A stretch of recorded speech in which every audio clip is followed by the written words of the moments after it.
three cinephiles have come together to bring you strong opinions, controversial statements, epic battles, and plenty of fun. Introducing our host, the man who watches 52 movies a week, drinks 52 beers a movie, loves women but hates the woman, from the foreign land of Canada, our host, Moodz 616. He is widely known as the man who talks too much. His worst enemies are Postmaster P and Pee Wee Herman. He said Hellraiser was overrated and Leprechaun Origins wouldn't suck.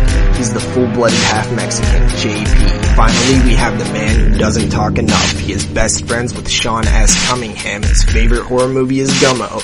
He is your favorite Jew and mine, Jeremy. Together they are known for extending a helping hand to vampircons everywhere. They are the 22 shots of Moodz and horror. Yes, y'all, it's going down right now. The 22 Shots of Moodz and Horror episode 45 is coming at you live. I am your host, Moodz 616, and of course, I have always got my two chillin' animals by my side. NES Ruler, lovers, Double Shot J, also known as Jeremy and JP. What's going on, homies? Kind of pissed we're not Funko Poppers anymore. Funko Poppers, I like that. That's funny. But do you approve that comment is the question.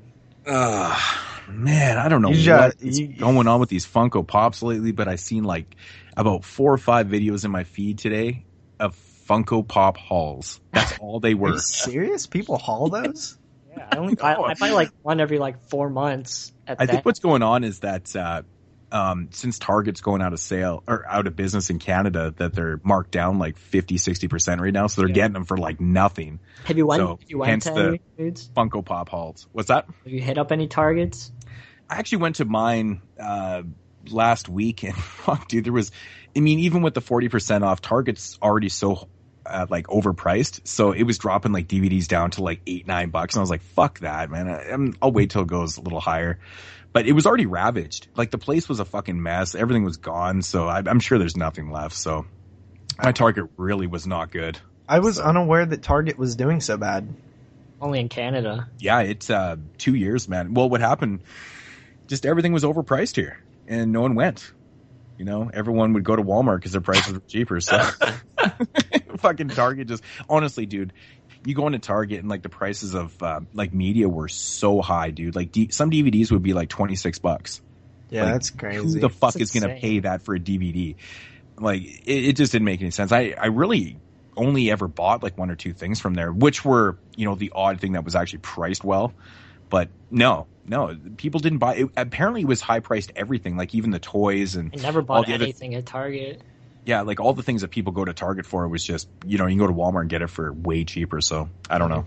That's like when I would go to like my local FYE at the mall, and they would have like a Scream Factory Blu-ray or something, and it would be priced at like $29.99. I'm like, when do they like give up and just lower the price? Like, do they actually like sell like 1 or 2 of those like every time they put the prices that high, or what? Like, I always wonder like they have to at least sell them like once in a while, right? If they're pricing them that high. And that's like, that's how I feel when I'm shopping online and on Amazon. Like, you know, we've got this Invasion show coming up, and I'm looking at getting the olive release of the Invasion of the Body Snatchers from the 50s on Blu-ray. And the Amazon.ca Prime price is fucking $30, and the Prime price on .com I think is like $14. Yeah, and I'm like, even with the shitty dollar right now, it's still way cheaper to get it down, you know, from .com. I'm like, what the fuck is with the prices though, man? That doesn't even make sense. 30 to 14, like that's a big difference. Yeah. So I mean, really, I guess really since you said shopping. We have a Invasion of the Body Snatchers episode coming up it's a while from now, but I thought it was an interesting idea. Jeremy came up with that one. We do all 4 of the Invasion films, and which is interesting because I have not seen any of the 4. I recently just grabbed the 2 latest ones though. Yeah, I just need the original one. I've seen the film many times, but I don't actually have a copy of it. But I, oddly enough, just grabbed Invasion, the new one with Daniel Craig and Nicole Kidman, from my buddy's shop this morning, actually. He gave it to me for $3, so I had to go in there and grab DVD. Just the DVD. It's funny because I own the Abel Ferrara one on DVD and the 78 one on DVD, so I grabbed that one. Not a big deal, but it was $3, you know, whatever. Yeah, So. I grabbed that one for about $3 on Go Hastings. Blu-ray though. Yeah. Nice. So, yeah, I mean it should be an interesting show, man. I really, really dig the shit out of the first 3 films, and I've heard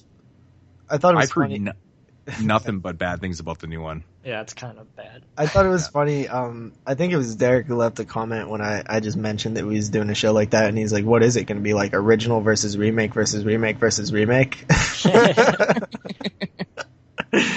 thought that was funny. That's cool. That's awesome. Cool stuff. So, what's new in the lives of my chillin' animals? Well, man, I think my car crapped out on me, so, you know. Oh, that sucks. Death of the ride. This happened today, didn't it? It happened, well, it first happened yesterday, or no, 2 days ago, when we got that bad snow out here. You know, shit was like flooding and stuff, and we couldn't make it up the hill, so we left it. I guess my papa left it at the bottom of the hill, and when he, you know, started back up the next day, it was like something's up with the transmission or something. So he actually took it to his boss's shop right now, and they're messing with it right now. So I have no idea what's wrong with it, but most likely it's a '98 Jetta that I paid like $850 for. So I mean, you can't expect too much. So I'm probably actually going to have to get a new car if it's something that, you know, is going to cost $1 million to fix. Man, I'm going to cry when my Jeep dies. I love my car. I don't want it to die. I love it too much, even though it gets 12 miles to the gallon. Yeah, those are fun Jeeps. I'm going to cry. I thought you were going to say, JP, that you left your car at the bottom of the hill, and when you came back, your engine was just stolen. I was like, yeah, that usually won't run, you know? Why won't it start? Oh, wait a minute.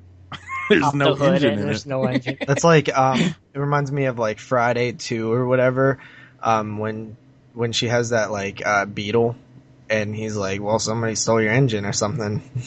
Oh, yeah. Yeah, good stuff. Yeah. Well, that sucks, man. Yeah. Having a car die on you blows shit, dude. I can't even say I've ever had it happen. So I can't speak from experience. Sorry. I've probably brother. towed my Jeep. I mean, but you kind of have to expect this when you buy like, used cars at like $850. Like they're not going to last you forever. You just get a new one when it dies. And it sucks real bad because I was finally getting ahead. Like I was picking up a lot of the titles I wanted. I had some extra cash coming in. I was like, doing real well. And now this is just going to put a huge like problem in my lap where I have to like get another car. It's just like driving me insane right now. Just thinking about all the money that I could have had and spent on fun stuff. Yeah, that sucks, man. Yeah, because you always have cool cars, Moodz, so they never die. Well, I just, I honestly, growing up, obviously, I would buy new cars because you're fucking younger and that's what you do. You buy used cars. But when I got older, I was like, fuck this. Oh, I know cars are not the best investment in the world, but I don't buy cars to, invest in them. But yeah, the last few that I bought brand new cars. So, really, you shouldn't have any problems with them, but you never fucking know. But yeah, I probably towed my Jeep like 6 times, at least 6 times. But you know what? It's still going. That's what counts. So that's not so bad. Good thing my dad works in the car stuff, so he just handles it, and I go pick it back up when it's ready. But like that car's crapped on me quite a few times. It still goes. So yeah, man. What have you been up to, Mr. Moodz? Fuck all, man. Just. I don't know, just enjoying the awesome... No, I'm not going to talk about the weather. I'm just joking, JP. But I will say, oh my lord, it is fucking nice here. That's all I'll say. No, nothing, man. It's been, it's gotten a little less busy for me, so it's been nice. Let my body fucking heal up. My old man body. My shoulder, my knees. I do a lot of physical work, right? So, when we were just really crazy busy. So, yeah, it was nice this week. I got a chance to kind of rest up a little bit, but really nothing's changed, man. Just a lot of films and of course, like working night week. shift. It's the same shit, man. When you work night shift, you sleep during the day, so you don't really do a lot. Sleep schedule gets all fucked up, and it is what it is, man. Nothing exciting has happened except for we finally got approved in our adoption process. So wow, getting a little Congrats. personal. It's only taken like a year and a half, and yeah, it's just a long fucking process. So that's finally done, and yeah. So now we're just. When's it coming in the mail? I'll do an unboxing for that. Well, child. no matter when it's coming, it's going to be late in the mail. Yeah. It's going to carry your pigeon. Yeah, your child should arrive on Monday. I'll probably get that in like 1 to 2 months. Ships in 1 to 2 ships months. in 1 to 2 months. So Yeah. fucking yeah, man. If There's I was only getting one a child from Amazon, fuck, that'd be the worst. Only one warehouse. No, but on a serious note, though, it's actually just a big relief because it's been a long process and kind of painful because it's just a long process, right? It's very mentally exhausting. So, but yeah, everything's good. So that's exciting, you know. The end of Moodz life. As we know it, right? Yeah. It is definitely going to be a weird one because I'm going to be the stay home daddy because the wife can't go off work because she owns a business, so she can't actually go off. So I'm going to be the one that stays home, and it's going to be really weird because I've never not worked in my life. You're not going to work at all? Well, no. I mean, I'll be off for the 9 months with parental leave, and then whatever I go back, I'm not going to go back full time. So Wow. But yeah, so I'll be off for that time, and then What the fuck are you going to do besides jack off all day? watch kids, out, baby. man. Probably play with some kids, and I don't know, man. It's going to be a learning curve and process for me too. But you know, whatever. It is what it is, right? Moodz the daddy. Never thought we'd say that one. Yeah, yeah. It's going to be a totally different lifestyle for me, man. It's going to be weird, but I'm looking forward to it. Should be fun. So Yeah. but yeah, Stuff. Jeremy, what have you been up to this week? Pretty busy. I'm line producing. I think I mentioned that's why I was missing that 1 week a few weeks ago when we did My Bloody Valentine. I'm line producing a graduate film, so that is, I'm doing scheduling and budgeting, and I'll have to handle craft services when it comes up, and I pretty much am in charge of the daily operations on the set when we come up to film. We're only filming 3 days, so it's not that big of a deal, but it's a lot of preparation of doing stuff. But on shoot days, it shouldn't be as nerve-wracking as it is now because shit's already all in the can and stuff like that. But only 3 days of shooting. I thought you said the budget was $14.5 million. You know something? For a school. I film. wish. It's like, yeah, we got a $14.5 million budget. You know, it's just a small budget film. I wish it heard was so 14 many and a half. directors and writers and just, filmmakers in general talk about, different things that are important that you wouldn't necessarily think are, but craft services is something that gets brought up a lot. How important that part of, the. Well, because if you don't feed your crew, you're gonna have a pissed off crew, and they're not gonna. And that's one of the most easiest ways to piss somebody off. But it's not even feeding them; it's trying to get something that everybody likes. Like you don't want to get something shitty. You want to get. It's like, oh yeah, here's fried chicken after working a long day. You don't want to do that. You want to at least get them something good. Because if you get them something good, the next day they're gonna come back and work good for you because you fed them good the day before. So, that's the most important thing is treating your crew well and, getting them what they need. Hell yeah. Because if you don't have a crew, you don't have a movie. So, good thing this is like a 25, 30 person crew. So everybody has a job. So it's not as stressful as it was last semester when I was making, my own movie and I had 4 people helping me. This is a bigger production. So Yeah. I have $2,000 I have to work with. So where does the money come from? the producer, out of her pocket. Wow. I know. Crazy. So you're already paying like a shitload of money to go to school, and then you got to fucking pay for this film. It's going to cost you an extra couple grand. It's hefty, man. It's fucked up because if you're a bachelor, if you're getting a bachelor's, the school will actually give you money for your budget. But if you're in graduate school, they won't give you anything besides the equipment. So it's kind of fucked up that graduate students don't get what bachelors get. Huh. That's interesting. Yeah. That's interesting. That's the grind, though. Yeah, it will go. It'll be fun. It's actually a real movie. Nice. Yeah. It's awesome. Cool. So, JP, do we got some news? Okay, so first up for the news, I'm not sure if you guys ran into this week or not, but apparently Tom Savini is teaming up with Umberto Lenzi to remake Nightmare City. Did you guys hear about this? Yes, I did hear about that, and I was wondering if it was true. Oh, it's so weird. Absolutely true. Why is Nightmare City getting remade by Umberto Lenzi? Well, he's just producing. Tom Savini would be directing, and they launched an Indiegogo campaign. Right now, there's 41 days left. They're trying to reach a goal of $200,000, and they have about $4,000 so far, which is about 2% of that. Jesus. Okay, so that makes more sense that Tom Savini's directing, but it's an interesting, odd choice to remake. I guess. I don't know.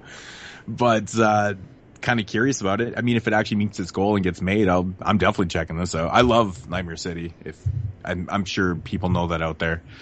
So yeah, I mean, it has a whole campaign launched with like their ideas and stuff about Umberto Lenzi. But I thought one of the coolest fucking things about this was the cinematographer is going to be Dean Cundey, who, of course, we know from The Thing and Halloween and The Fog and Back to the Future, Jurassic Park. I mean, the list goes on and on and on. This guy's like an amazing cinematographer, and you really see his talent in the films that he's been involved in. So is Tom Savini going to be doing dual roles and do effects on it too? Did they say anything about the effects? I think they might have said that he was. Well, that's cool, man. Well, he's got a big fucking job ahead of him if he's going to be directing and doing effects. At least if he's not doing the effects himself, he would be leading a team probably from the top of the line of his school or something. You know what I mean? So yeah. But that like, there's a lot of different prizes, or not prizes, but like things you can buy, like they have a stale book available for like $30 or $50. I mean, holy shit, $50. Yeah. Yeah, I got to take a look at it. Like, what is the app? Like, what is the DVD and just Blu-ray going for? I believe $45.99.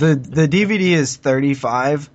$35 for the DVD? Yeah, with free shipping. Or no, Blu-ray. Oh, great! That's so much better. $35 and free shipping. The Blu-ray is $35. That's actually normal priced, man, for these early like crowdfunding things.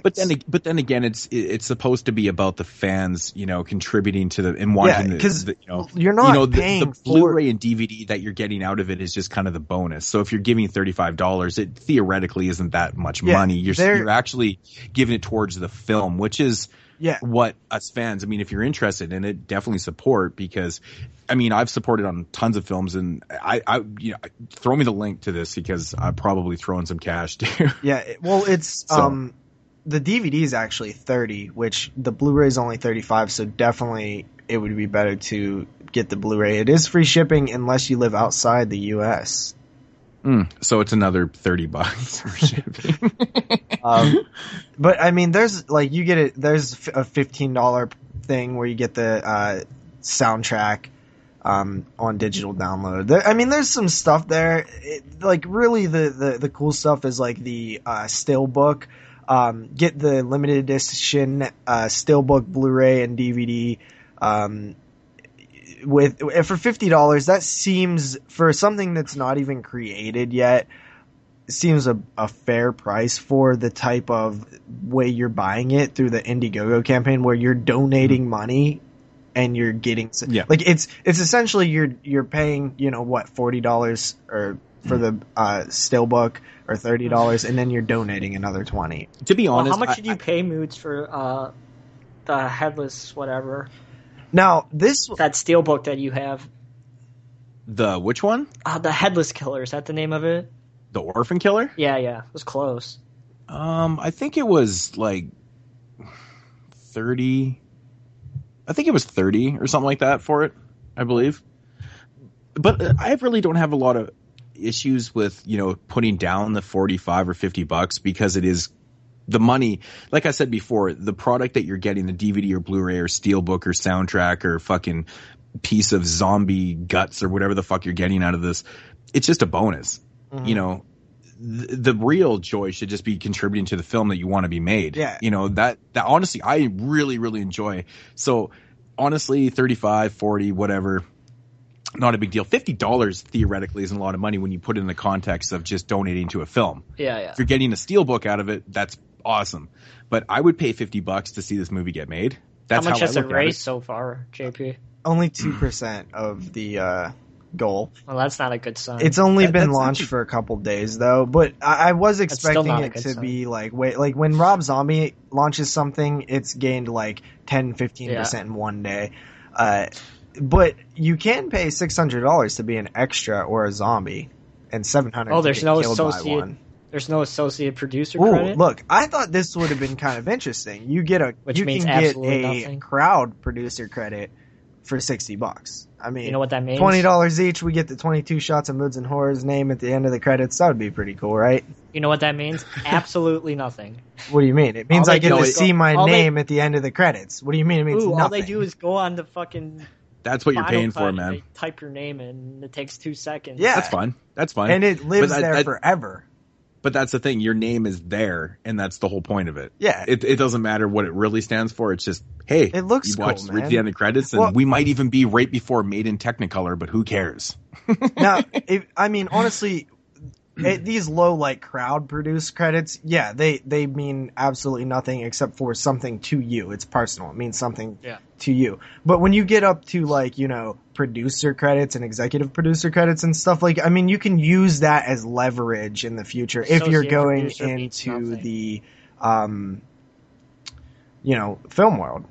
Associate producer means nothing. It means more than nothing because when you pretty come much to means somebody nothing. and say, "Here, I have nothing," something is always more than nothing. You got to get that in your head first. Well, all they do is if they hire if they hire Brad Pitt, and Brad Pitt says, "I'll only be in your movie if you make Angelina Jolie an associate producer," and they say, "Okay," because it means absolutely nothing. To them. But when you go, it means absolutely nothing to nobody. Dude, listen, Telling you, you don't know. You're actually talking stupid right now. I'm And not I'm calling talking you on it stupid. because if you I'm go not to talking anybody stupid. and you say, "Hey, look, I did this," something is always better than nothing. So you're gonna say, "Oh yeah, I donated $50 to They don't Dustin need to Mills. know that. Her name is Torment 2, and I'm an associate producer." That It means doesn't mean more anything. than All he nothing did was- anyway.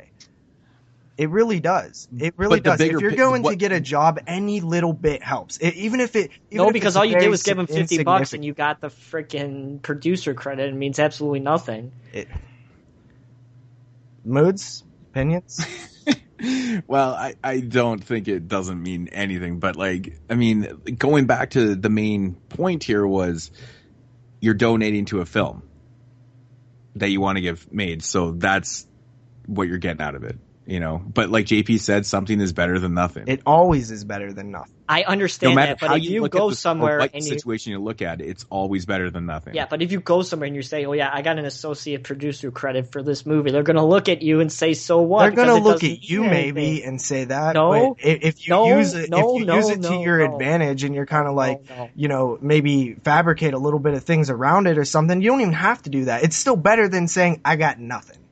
No, because if you go to somebody that knows what they're talking And about, if you go to that say- same person who knows what they're talking about and say I got nothing, you're going to have way less of any. No, because if you go percentage if you I go think to it just somebody it to shows somebody and initiative. say I'm a line producer or I've been a line producer on this movie, that means a whole of a lot more than being an associate. why is it producer. either or? Why not both?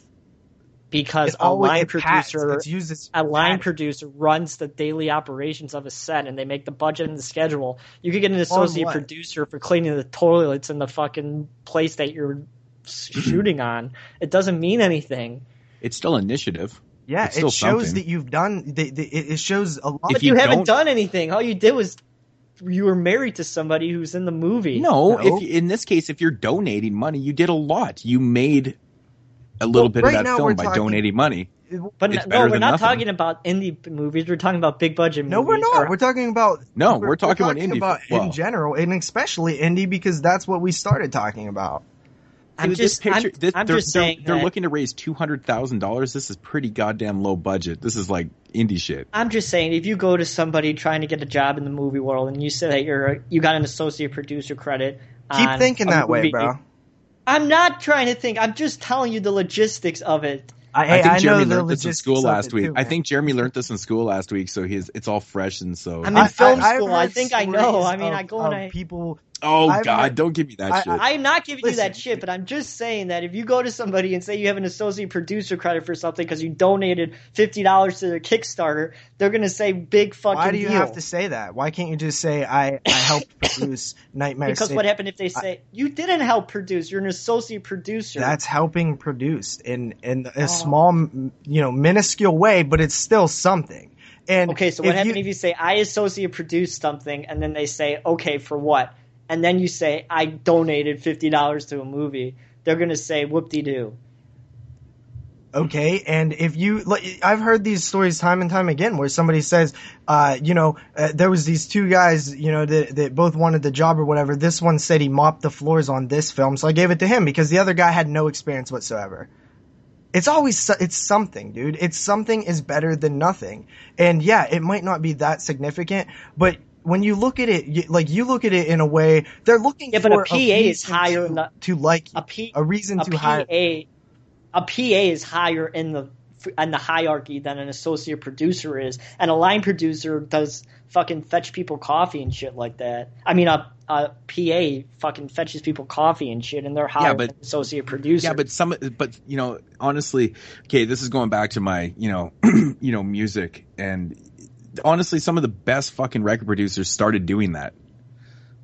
So you have to start somewhere. Why not fucking get your name out as an associate? Whatever. Who cares what the fucking title is? It's just a title. At the end of the day, you did something It doesn't to really help a movie theoretically get made. matter. If you're in a studio and But you're it's not fetching only people you, coffee and it's drugs, like- you're still starting somewhere. But it's That's not only what you, counts. though, but it's something like- is better than nothing. It's not only you, I though, but totally it's like 100% agree with JP here. it's That's not 'cause only I'm you right though, and but it's you're like wrong, Jeremy. it's like Absolutely. 60 other people that have the associate So what? producer Who cares? credit. It's So you're still one. something. You're It's- one of 60 people. It's like you But think 60 people. That's are the gonna way go and you say, see it, though. That's the But those wrong 60 way to people look still at it. have the initiative and the ambition to do something, though. And even it's if they still a didn't step in the affect- right direction. even if they didn't affect much, it's still better than saying I have nothing. I have nothing at all. I just don't think you should get a credit on a film if you weren't directly on the set doing something. But that's just my opinion. Well, that My opinion personal sucks. Just saying. What do you mean? not What do really. you mean? What do you mean? If you fucking funded an entire film, you're living in Germany. You funded an entire film in America. you get a producer's credit because you fucking. Yeah, but you never spent 1 minute on the film.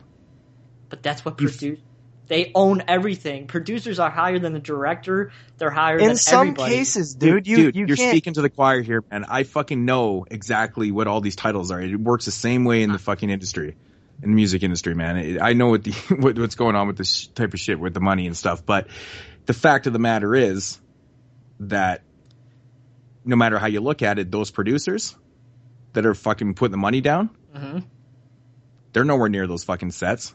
A lot of the times was they're not. Producers. JP, but you we're just talking said- about but you just producers said- and but you just associate said- producers. It's but you two just said- totally different It things. is two different doesn't things. have a Absolutely. minute on you just said somebody that shouldn't have a minute on that someone that's not on a fucking set shouldn't get a credit.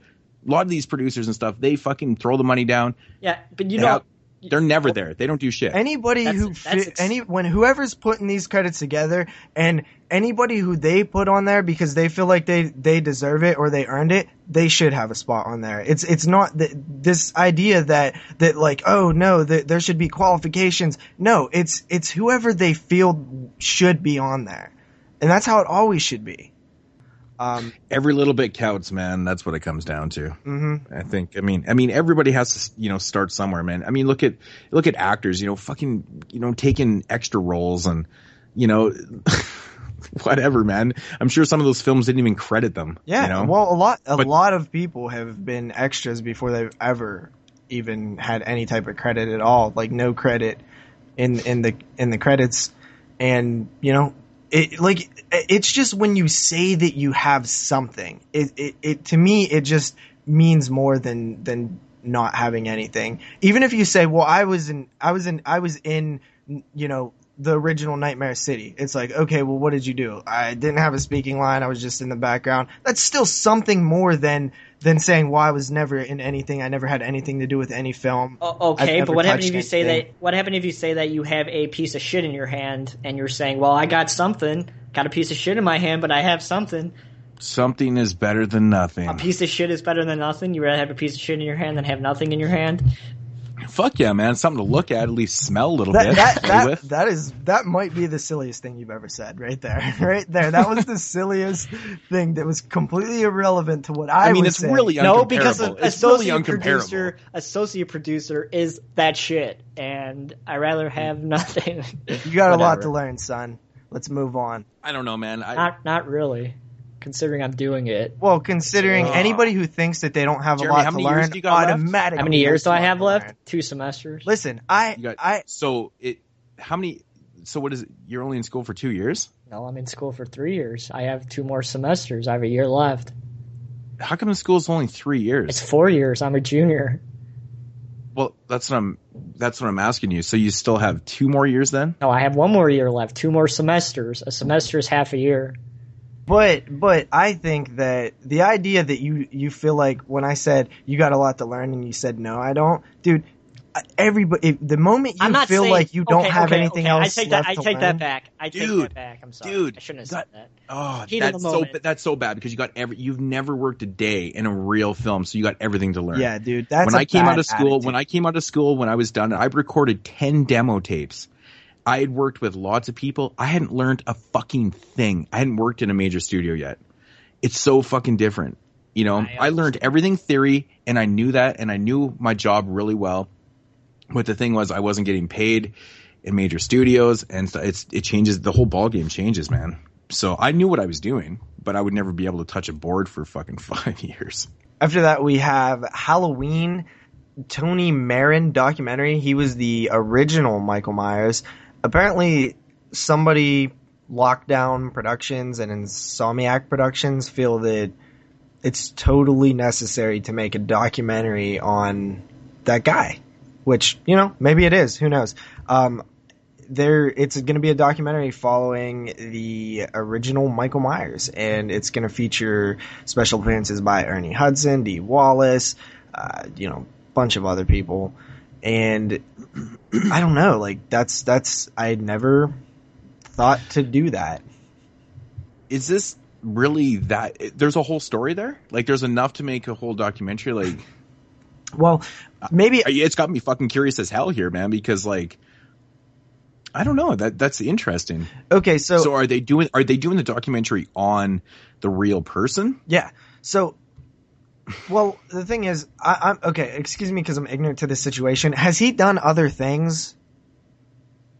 I honestly don't really know a lot about him. I know the name and stuff. I never really looked too much into it, but I think we all sound like a bunch of idiots. Yeah, because I at first I was like thinking, okay, he was Michael Myers and that's like it. So it's going to document like his life and like stuff like that happened around that film. But then I was like, actually, I don't know anything about this guy. Maybe he's been in films for, his whole career and they're just documenting his career. I'm not really sure because I just don't know him. I don't know what he's done. Yeah, I won't lie. I'm not really too well-rounded in that area myself. So I don't know. I guess we'll have to wait for the documentary and, check it out. Yeah. Learn a thing or two, right? So, all right. Never hurts.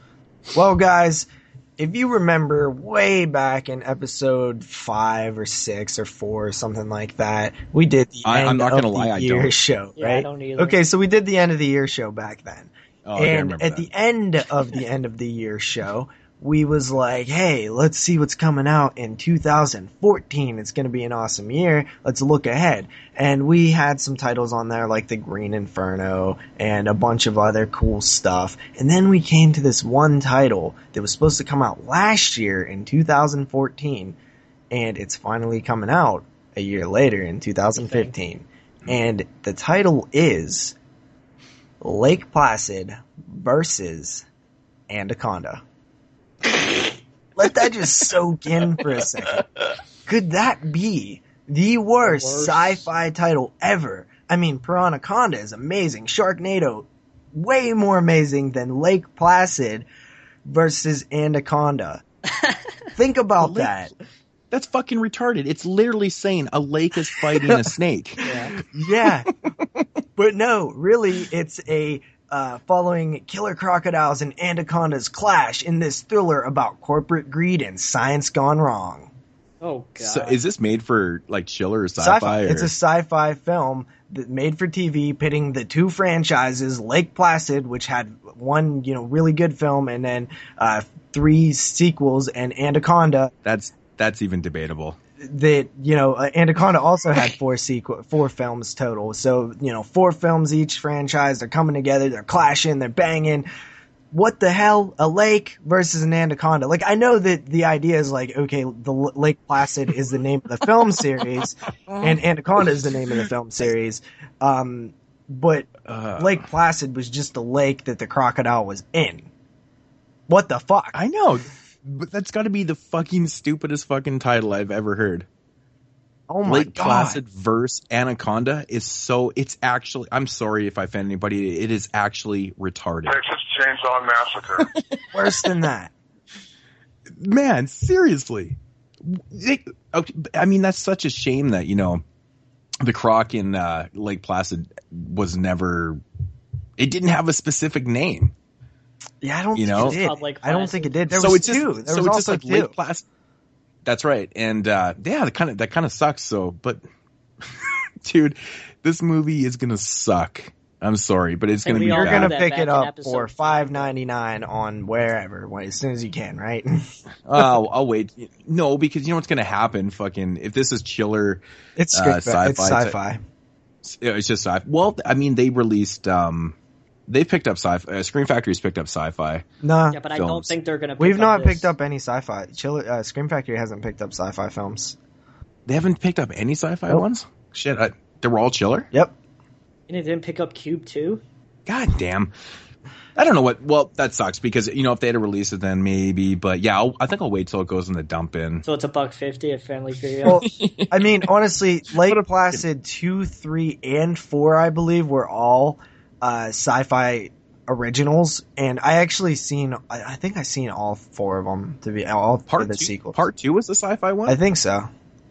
Oh shit! I don't even remember that. I know 3 and 4 were. Part 4 was because it was the final chapter and it had Robert Englund in it. Well, it's not really the final chapter. Obviously. What's up with Robert Englund, man? He's done nothing but shit lately. Well, Robert Englund is actually in this film, just letting you guys know. No, the Fear Clinic wasn't bad. I talked about it last week. Yeah, but you said Sanitarium was shitty. The Last Showing was shitty. Lake Placid 4 shitty. Yeah, Lake Placid. Yeah, but we all know how this happens, guys. I mean, like they work. They just constantly work. They get paid to be because they're a name, and they're riding on their name. I see nothing wrong with it. I'm not saying I see anything wrong. It's like Danny Trejo. Danny Trejo does what? He does about 17 or 18 movies a day, I think. Yeah, he's really marketable, I think he literally holds the world record now. Him and Eric Roberts are in a battle. I heard that they have a bet going. I think Danny Trejo can make the most appearances in films. Eric Roberts he actually did 14,000 films last year. It's a fact. It's fucking crazy. I was like, dude, he was like jumping from set to set. In the same day, he would do like 400 or 500.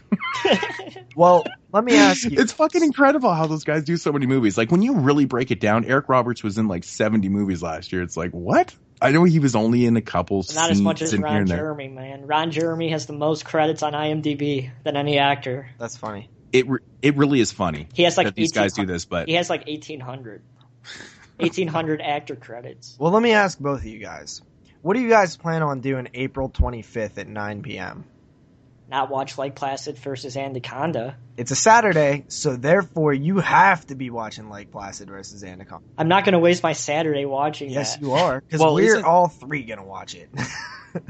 Isn't that isn't there UFC that night? Because that's going to be very conflicting. Probably, but why the hell would I watch a UFC when I have Lake Placid versus Anaconda? Do you guys smell that? I smell a Hall of Pain coming. Yep. Speaking of the Hall of Pain, where the fuck is the goddamn Hall of Pain on the? Well, I was waiting for an honorable entry to go into the Hall of Pain when we launch it, and Lake Placid versus Anaconda is surely to make the Hall. What about Witchboard 3? There's a couple films in our rating system that we've done that can make. Well, I mean, obviously Warlock 3. Did you just say fucking Witchboard 3? Yeah. Also would probably make the Hall of Pain. Witchboard 3 is not that good. It would not make the Hall of Fame. Which ward? There's no fucking way. I don't know, dude. Which Ward 3? Which Ward 3 is not that bad. It's not Warlock 3 bad. Wait, I'm. What's the Full Moon film? I'm thinking of the Full Moon films. Subspecies? No. Subspecies 3 is actually the best one in the franchise. Is it Witchboard? Is that the Full Moon films? Witchcraft? No, you're thinking Witchcraft or the oh, I know which one. Oh, fuck yeah, not Witchcraft. Oh god, there's like 14 or 15 Witchcraft films. No, you're thinking Witch something. I've never. Yeah, it seen is. I've seen all three of them. All three of them are pretty. Well, one of them is like a exact copy of Blair Witch. It's pretty cool. The El Rey Network announced From Dusk Till Dawn Season 2.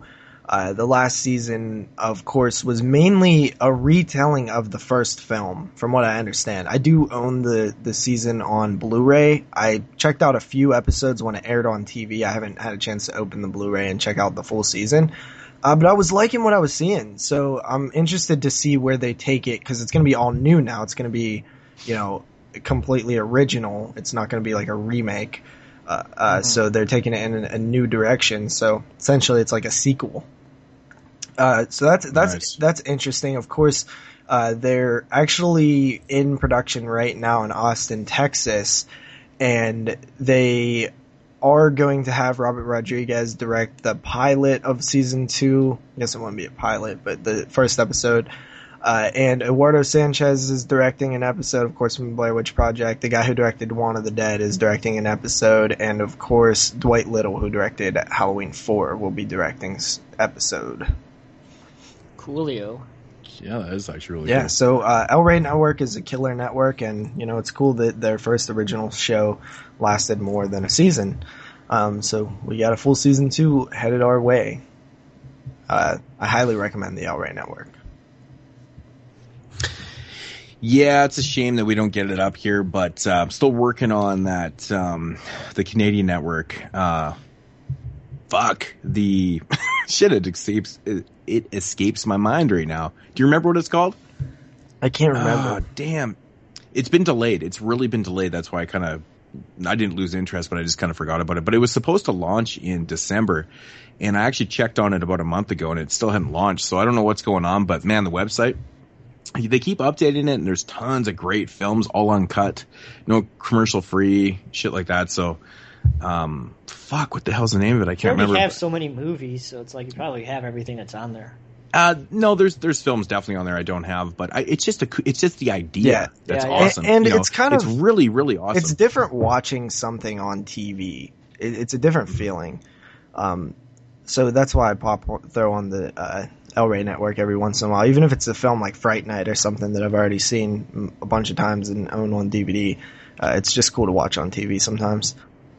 Terror TV, that's what it's called in Canada. Mm-hmm. It just came to me. So yeah, Terror TV. So looking forward to that. After that, we have a little update on Tales from the Dark Side, the relaunching of the anthology series. I guess it will be an anthology, but there will be one regular reoccurring character. And he's a weathered and tortured young man who is the guide to the unsuspecting who come across the dark side. So. Is that called the Crypt Keeper? I mean, if they went full-blown like Crypt Keeper style, that would be pretty cool. I'm thinking more along the lines of like Friday the 13th, maybe. Yeah. The series. Uh-huh. Well, I mean, I'm just ecstatic that it's actually coming back as an anthology series. So I would love to see like a lot of big names get involved in this, like how it was back in the day, like with Arnold directing. Well, yeah, even Arnold Schwarzenegger directed an episode, but I'm just saying, like, there was a lot of big names that directed, but it wasn't just the directors. It was a lot of really recognizable faces always in the episodes and stuff too. That's what made it really so cool. But I think this has a lot of potential, man. So do we know where it's airing? It's the CW. The CW? What the fuck's the CW? Not sure. WGN.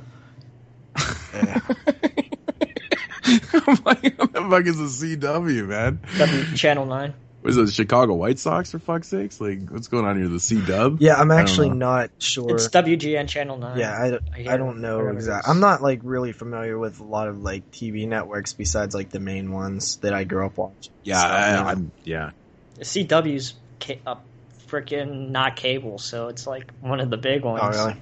Okay. Yeah. So yeah, I mean, that sounds like it could be kind of fun. I like the idea of like rebooting some of these older anthology shows.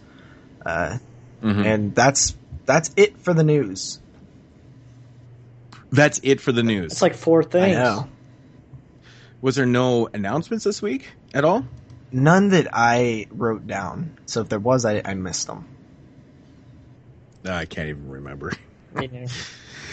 to be honest. But all right, so yeah, getting into mood swings and the March 10th DVD and Blu-ray releases. Wow, there's not a whole lot this week, but there's some gems. I have to say, there's some really good ones. First up from Scream Factory is a film called Dark Hall, which, going back to what we were talking about, you know, Scream Factory only picking up chiller films, isn't Dark Hall like a sci-fi one? I actually think it's a chiller film. Is it chiller? Because I swear it's not, but I'll take your word on it. You probably know better than I do. I mean, For some reason, I picked thought up it was other I contemporary swear films that weren't chiller, but they have definitely not picked up a sci-fi film. Okay, because I actually thought I read that this was sci-fi, but it could have been just someone calling sci-fi and chiller, because it's pretty easy to get the two fucked up. It actually is a sci-fi film, I believe. Okay, well, there you go. Maybe I read right then. So then I was either correct in the news when I first said one. they picked up a sci. Okay. So yeah, Dark Hall being released by Scream Factory, and it is a sci-fi film, not a chiller release. Looking forward to it. Check that out in a couple weeks. We will be, spoiler alert, covering that one. Yeah.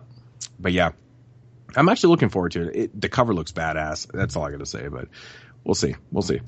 Next up from Vinegar Syndrome is the release of Don't Go in the Woods Alone. Yeah. I believe that actually 88 Films release either came out this week or it's coming out on the 10th. It's about the same too. So kind of interesting that Vinegar Syndrome 88 Films dropping the same film at the same time. But I do know that they have different special features. There's a little bit of differences, and I have been advised that it's also probably the same transfer. So either way, you're going to get the same picture quality if that's what you're about. If you're about features, well, pick and choose then, I guess. That's interesting. So, but Don't Go in the Woods. It's the same transfer, because I know I've seen a lot of studios do but that, I've though. seen Vinegar Syndrome when they do their like transfers, like it's usually like in studio, like they share pictures of it and stuff. I think maybe it probably has something to do with the fact that they're coming out at the same time, and maybe they're sharing rights. I don't know what's going on with this one, but it is kind of weird that two companies are releasing the same film, well, pretty much at the same time. Different features, of course, which are probably because of the regions and stuff. So I don't know. Which one would you rather But have if like Well, you know, the odd thing is, man, I really wanted to collect these slasher collection ones from 88 Films, but I'm having a fuck of a time getting them right now because I had ordered, you know, some through Amazon, and all of a sudden it said they're temporarily out of stock, they're not shipping. I'm having a fucking hell of a time getting these 88 Film releases right now. Same way it happened with Toxic Avenger 3 and 4. Yep. I pre-ordered those. They never did ship. They're saying they're temporarily out of stock. I still have them, like, you know, sitting there in, you know, my fucking, in my cart, or not in my carts. They're, you know, Ordered. bought, but they're not coming. And I'm going, well, what the hell? I'm just having major problems. So I'm thinking maybe I might just scratch this whole idea and just go after these Vinegar Syndrome ones. So the thing is, if I pick up the Vinegar Syndrome release of Don't Go in the Woods, then I'm not going to grab the 88 Films ones just to complete the, you know, the whole red case slasher collection thing. I don't know. So I'm kind of up in the air on this, but it's really fucking bothering me. I was actually thinking about this earlier. Because you want Splatter University, don't you? Yeah, and that's the thing. But, I mean, it kind of gets me thinking, like, is Vinegar Syndrome going to start announcing some of these other slasher titles? Like, I mean, they got Madman coming out in May, which is obviously going to be a title that fucking all of us collectors pick up. Yeah. Everyone's looking forward to Madman. I saw the screenshots from it, and it looks amazing. I know Vinegar Syndrome does a great job. They do. So They really do. So I'm kind of torn with this one, you know, like I I don't know, man. I might just go after the Vinegar Syndrome. I really like the company, and I'd like to support them too. I think Vinegar Syndrome, piggybacking off of last year, has like a really good chance to make a lot of splashes this year. Like really kind of establish themselves as a releasing company. Like I know they've done a lot of like this sex stuff and things like that, but I mean like, with their release of Christmas Evil and now, Don't Go in the Woods and of course Madman, which is like a huge title to grab. I think that I'm really looking forward to see if they can grab like other titles. Yeah, they've done a great job. And I've even heard that the porno stuff that they released, like the transfers are impeccable. Well, yeah. Which blows my mind because a lot of that shit looks really bad. Like, I don't know if you guys ever watched like, some of that 70s and 80s porno VHS. Like, it looks shitty, man. Yeah. Well, and I heard that these transfers are pristine. So even like in my bizarre horror world, how like I'll just hear things like on videos or online. Like I remember people really like talking about their release of Pretty Peaches, like which is hilarious, Mm-hmm. right? I mean, like for that to cross over into the horror world, it's funny. But I mean, I seen screen caps of some of those, and I'm like, wow, like they fucking did an amazing job on these porns. Oh, it blows my mind. Fucking blows my mind. I just need to do Debbie Does Dallas, man. Yeah. I can honestly say, which is so strange, I've never watched like a Blu-ray porno before. I mean, I've apparently watched like high def porno on my computer because who hasn't? But to actually like physically have like a Blu-ray porno and pop it in your Blu-ray and be like, damn, you notice like some crazy blemish, like high def porno. I've never actually. I'm just done that shocked before. that physical porno still exists. Well, I mean, today. like stuff, but you're looking at like Pretty Peaches. Like I've seen Pretty Peaches when I was a kid. Like it's a weird one, but it's a the days when popular porno was title. like movies. Like it's like there's people that are like fans of that. Yeah. It blows my mind really because I don't ever see a world where I would like collect porn. Like it's just like I don't know, like it's just so accessible and it's not something that you really go into for the story, right? I mean, so it's like. But I mean, a lot of those older ones did have like actual stories. Yeah, Beetlejuice, man. Well, porno back in those days used to be porno movies. Yeah. There was actually storylines, and like now it's just clips. Pretty much. It's just all watered There's still down. storylines in some. I'm sure there is. Like I have the I'm sure Halloween porno. I mean, the best thing about a porno for me, though, is like, a 2-hour porno can last me pretty much 2 years because watching a porno at 2 minutes at a time, it really does last a long time, man. It's fucking crazy. So, these people that have like, hundreds and thousands of pornos in their house, I'm like, damn, man, you're busy. Yeah. It fucking blows my mind. But actually, going back to, Don't Go in the Woods, ultimately what it comes down to for me is the price. The Canadian dollar right now is real fucking bad. Importing stuff from the UK, 88 Films specifically, it's costing an arm and leg. Like these things are already going for £14. I mean, with shipping and stuff, that's working up to like 35 to like 38, 39 bucks Canadian. So, I mean, wow, no, right now no. you can grab this for $14.99 on Blu-ray. That's what I'm saying. So, I mean, it's a lot cheaper to grab it from, region 1 area, hence US for me. So, it might just be the price thing right now for me. So if it's the same transfers, I'm cool. So cool. But anyways, Don't Go in the Woods from Vinegar Syndrome. Check that out. Next up is one I've been, when Mondo Macabro announced this title, I almost shit my pants because I was so fucking excited to finally have a release of this, and then they announced it on Blu-ray and I almost shit too. I was like, that's crazy.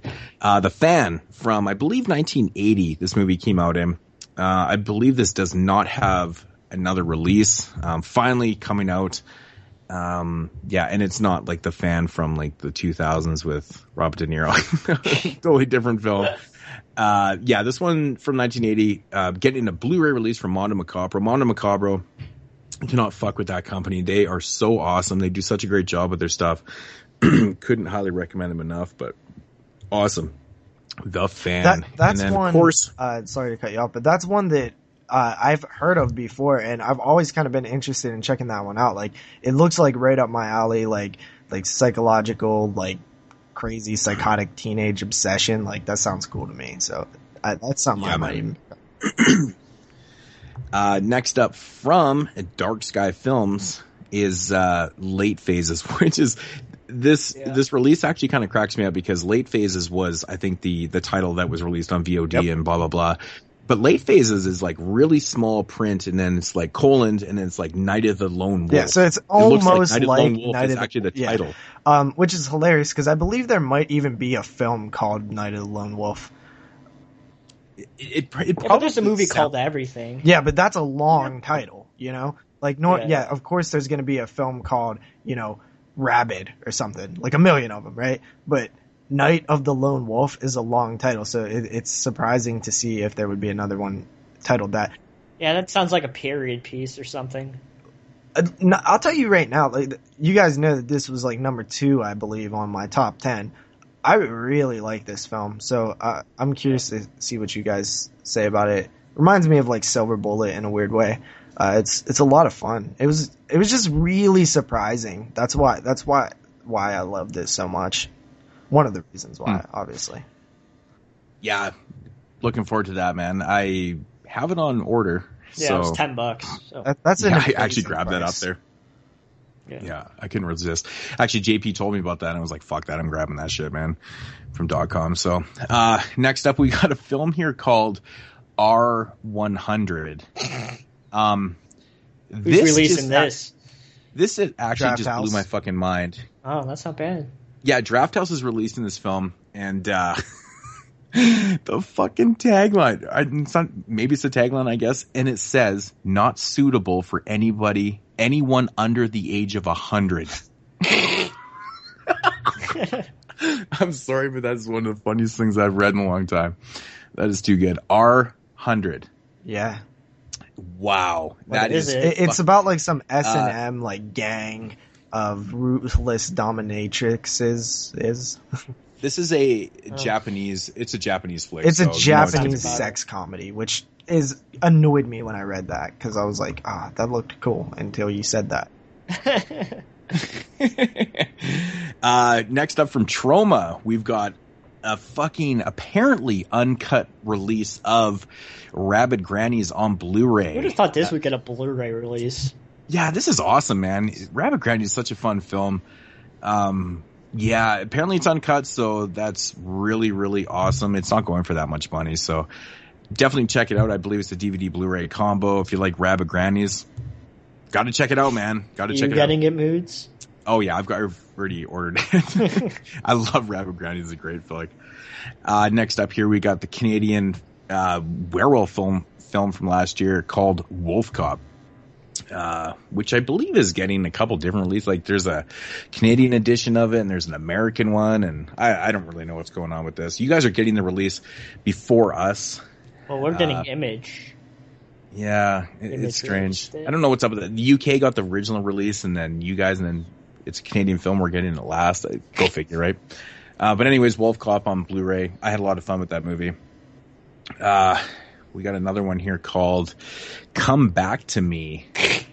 CUM. Yeah.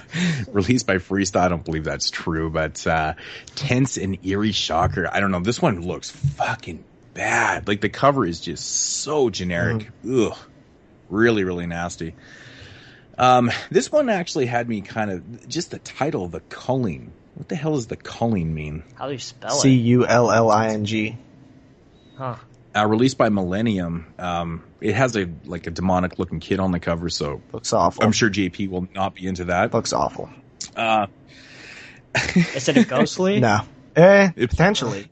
I don't know, man. It's hard to say, actually. Hasn't been a ghostly in a while. Yeah. No, that's not true. That's not true.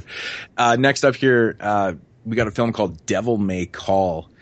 This is released by Lionsgate, starring Corey English, Tyler Main, and Tracy Lords. And the cover is just a bunch of red horns, skull red horns. I'll pass. I don't know, man. It looks okay. Like, it just looked well, you really can't see anything about it by the cover, because it is just a bunch of red stuff. But I do like Corey English a lot, of course, from Holliston, and Tyler Main, of course, from being Michael Myers. But that's something that if I seen that at Walmart, I'd probably give it a shot. If it was like $10. I love Corey English, man. She's awesome. Mm-hmm. She's totally awesome. Next up, from one of my favorite companies right now, Massacre Video, releasing Evil in the Woods. So fucking awesome.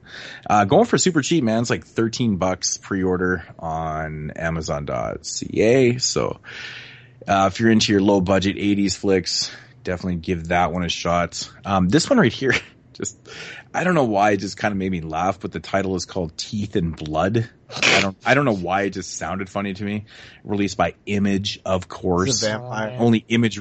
Yeah, but Teeth and Blood, I don't know. It just sounded very generic to me. I don't know. And then last up here is a flick called Vampire, of course, from, the 20s, released by Criterion. I don't know if this is like a re-release with. Yeah, it's re-release. Was it out of print? So this is like. No, it wasn't out of print. I think this is like a double disc version or something. But doesn't the other one already have two? No, maybe it doesn't. It's DVD. I can't only. remember. It is DVD. Yeah. I don't know. This is strange. I don't know why this is on here, but I don't know. Double disc, maybe new features or something. I don't know. It's strange why they wouldn't just put out a Blu-ray, but I don't know. Yeah. But that's a good movie. You should check it out. Yeah, I have heard of that one. Heard things about that one. Yeah, it is a really interesting flick, actually. Really well done, actually. But yeah, that's going to do it for the releases. Definitely a lot of really notable releases for this week, man. It's picking up. There's some good titles there. There actually was one that you missed. It's like a triple pack.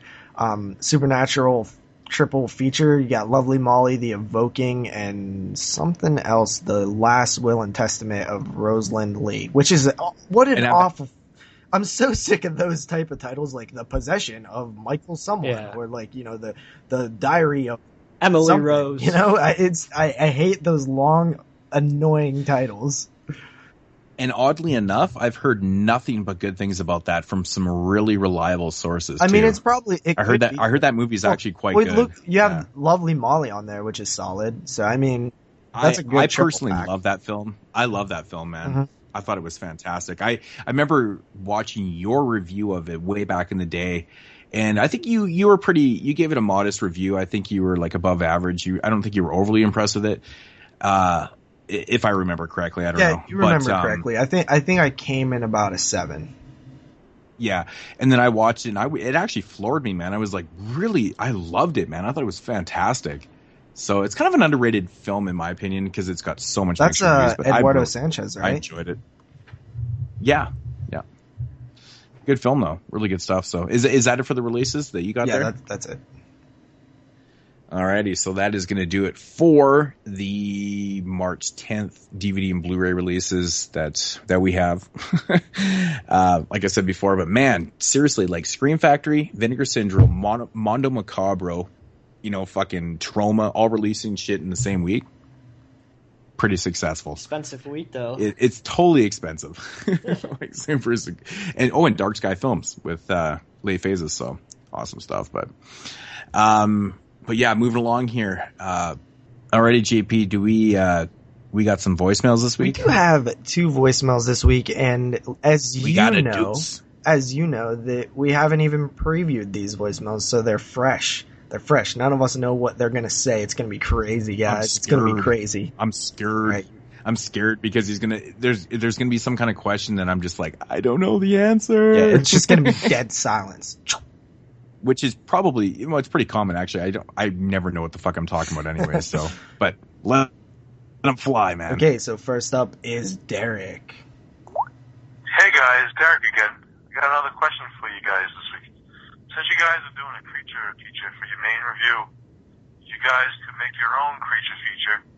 What would your creature look like, and where would you set it, and who would you have star as your main star? Thanks, guys. Hope to hear back from you. Keep up the good work.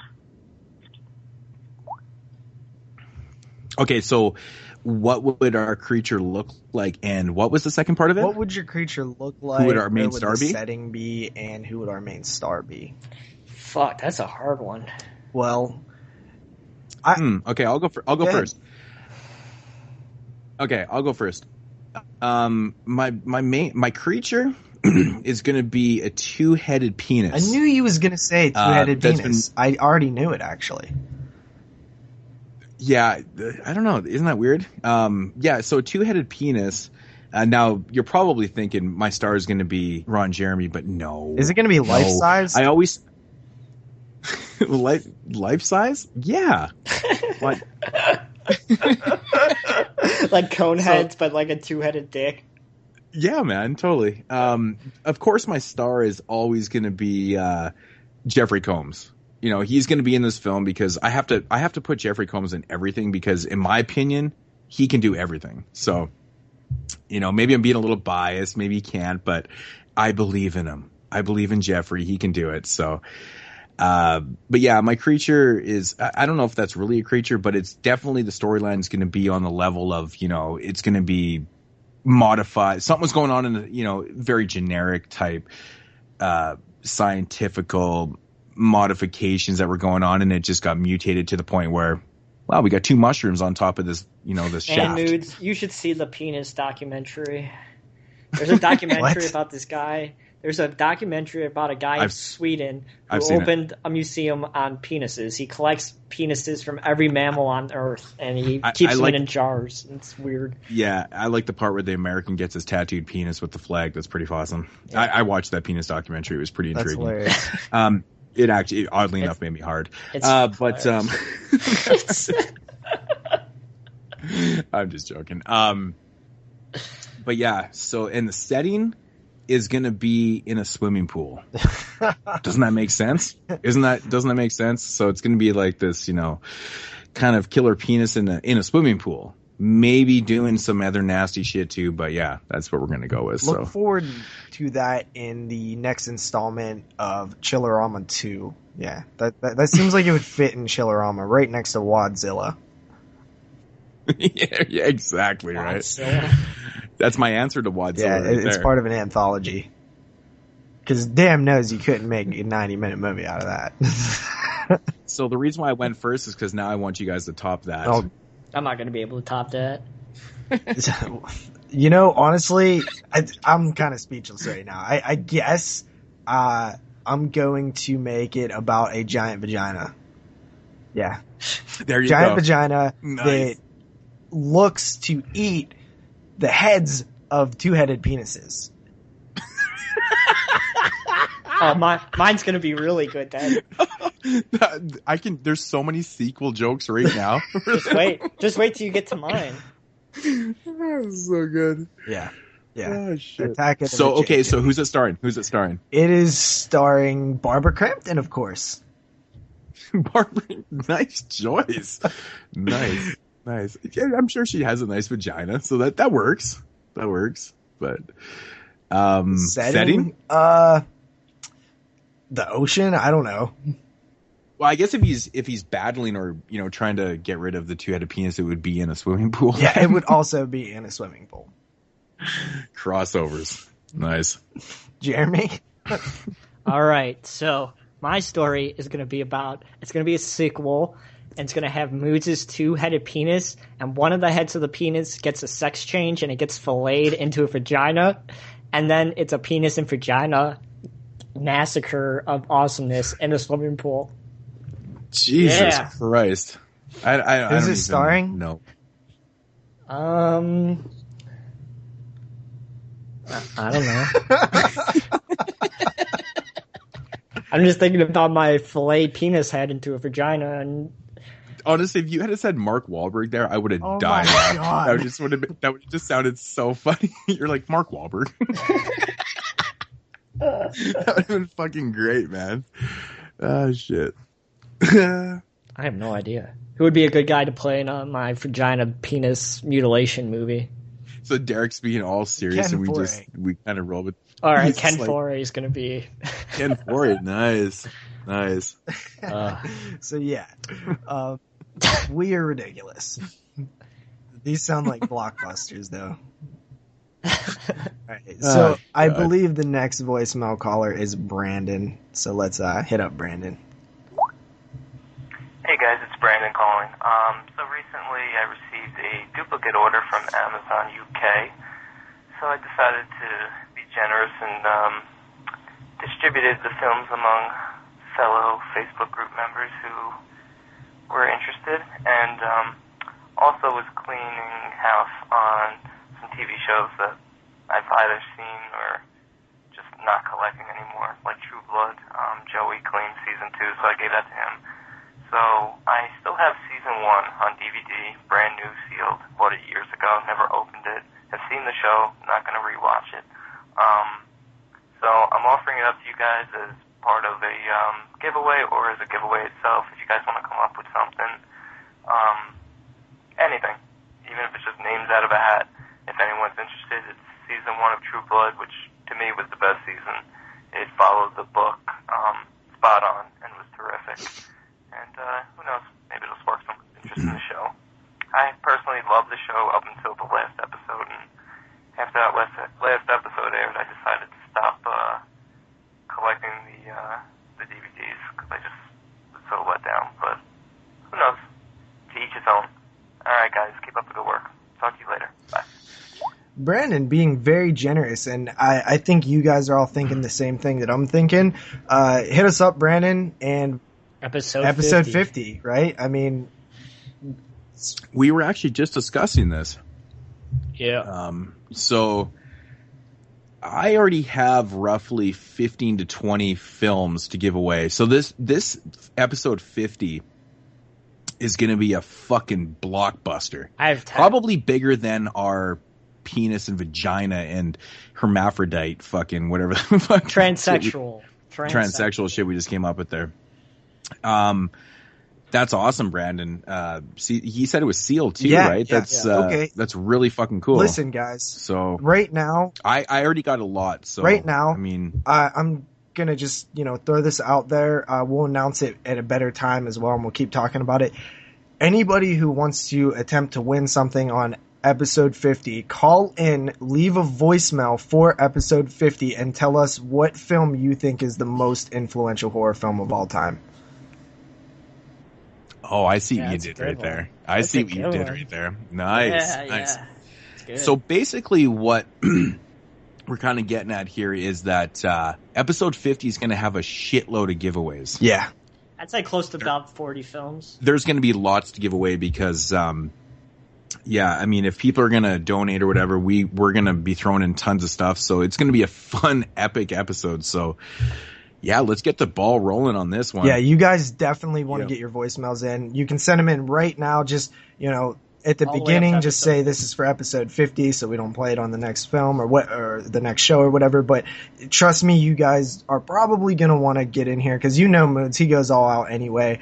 Jeremy gets, tons of different things that I'm sure he's willing to throw in. And of course, I'm going to buy some stuff for you guys as well. And honestly, we don't know how we're going to do it, if we're going to just have like one person win a massive amount of stuff or, just a bunch of people winning. But your odds are probably pretty good, judging by the amount of voicemails we already get. So get them. Well, let's put it this way.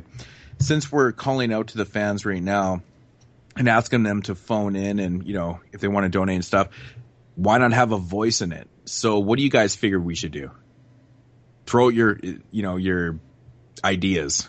Like how should we give away all these films on episode 50? Because, I mean, if there really is 40 or 50 things to give away, giving it to one person, well, I mean, it's a lot. Yeah. I would rather see multiple people get it, considering multiple people are being involved in this process. Yeah, I think it is for everybody. I think multiple prizes would be kind of cool, considering there's so many. I mean, really, it would be nice to win 50 things, but I mean, seriously, that's a fucking lot. Mm-hmm. I mean, we can kind of spread the wealth a little bit here. So, but yeah, throw out your ideas, man. Leave those voicemails. Throw out any ideas. Everything will be absorbed, and we'll figure it out. And thanks, Brandon. Like that's amazing. Like, always a great guy, and we look forward to hearing from you every week. And always just that was very generous of him to just offer up some stuff to the group page and things like that, and now offer something for us to give away to the listeners and the friends of the show. Oddly enough, I have a sealed season. Swear 1. to God, I do too. I have a sealed too. season 1. Yeah, because I watched it when I used to have a HBO. I actually watched the season twice, bought the DVD set, and then never opened it because I'd watched it twice. And the thing is, I only got as far as season 2. I've never seen past season 2. I own the first 3 seasons, and they're still sealed on DVD. Yeah, I'll just eventually pick them all up and start watching them again, but not again. I guess season 3 on for the first time. But I've heard, man, how many fucking times have you heard this where the last episode was like Dexter, fucking crickets? You're just like, oh god, seriously, it just keeps happening over and over and over again. Not Breaking Bad though. Nope, not Breaking Bad. The only show that I felt got better as it went on. I'm so fucking sick of hearing about Breaking Bad that I need to watch that shit just so I can fucking talk about Breaking Bad. Every time I hear Breaking Bad talk, it's like the show's fucking really amazing, and I'm not even. It's like the only time you ever hear me not talk. It will go down in history as why are you quiet? Why are you so quiet, Moodz? Well, I haven't seen Breaking Bad. Events in history of cinema. Okay. Yeah. Jesus Christ, see it. Yeah, it's a pretty epic show, and I'm not even a TV person for me to say that. Yeah, I'm looking forward to checking this out. The wife highly recommends it. Can you believe my wife has seen every episode and she raves about it? And season 4 is fucking amazing. I've never even watched more than 30 seconds at it. You know, I've seen her watching it, and that's it. Okay. So, thank you, Brandon. Guys, get those voicemails in. It's going to be epic. It's going to be cool. And it's only 5 episodes from now, so definitely hit up the voicemail line. Jeremy, what's the voicemail line? I don't know it off the top of my head. We'll get it to you at the end of the show, but it's always in the link below, no matter where you check this video out, if it's iTunes or if it's an audio file on the website or if it's on Moodz' channel. There are plenty. You know what's funny? The other day... I could probably memorize that shit. Okay, it's 724-426-6665. Exactly. You know what was funny the other day, guys?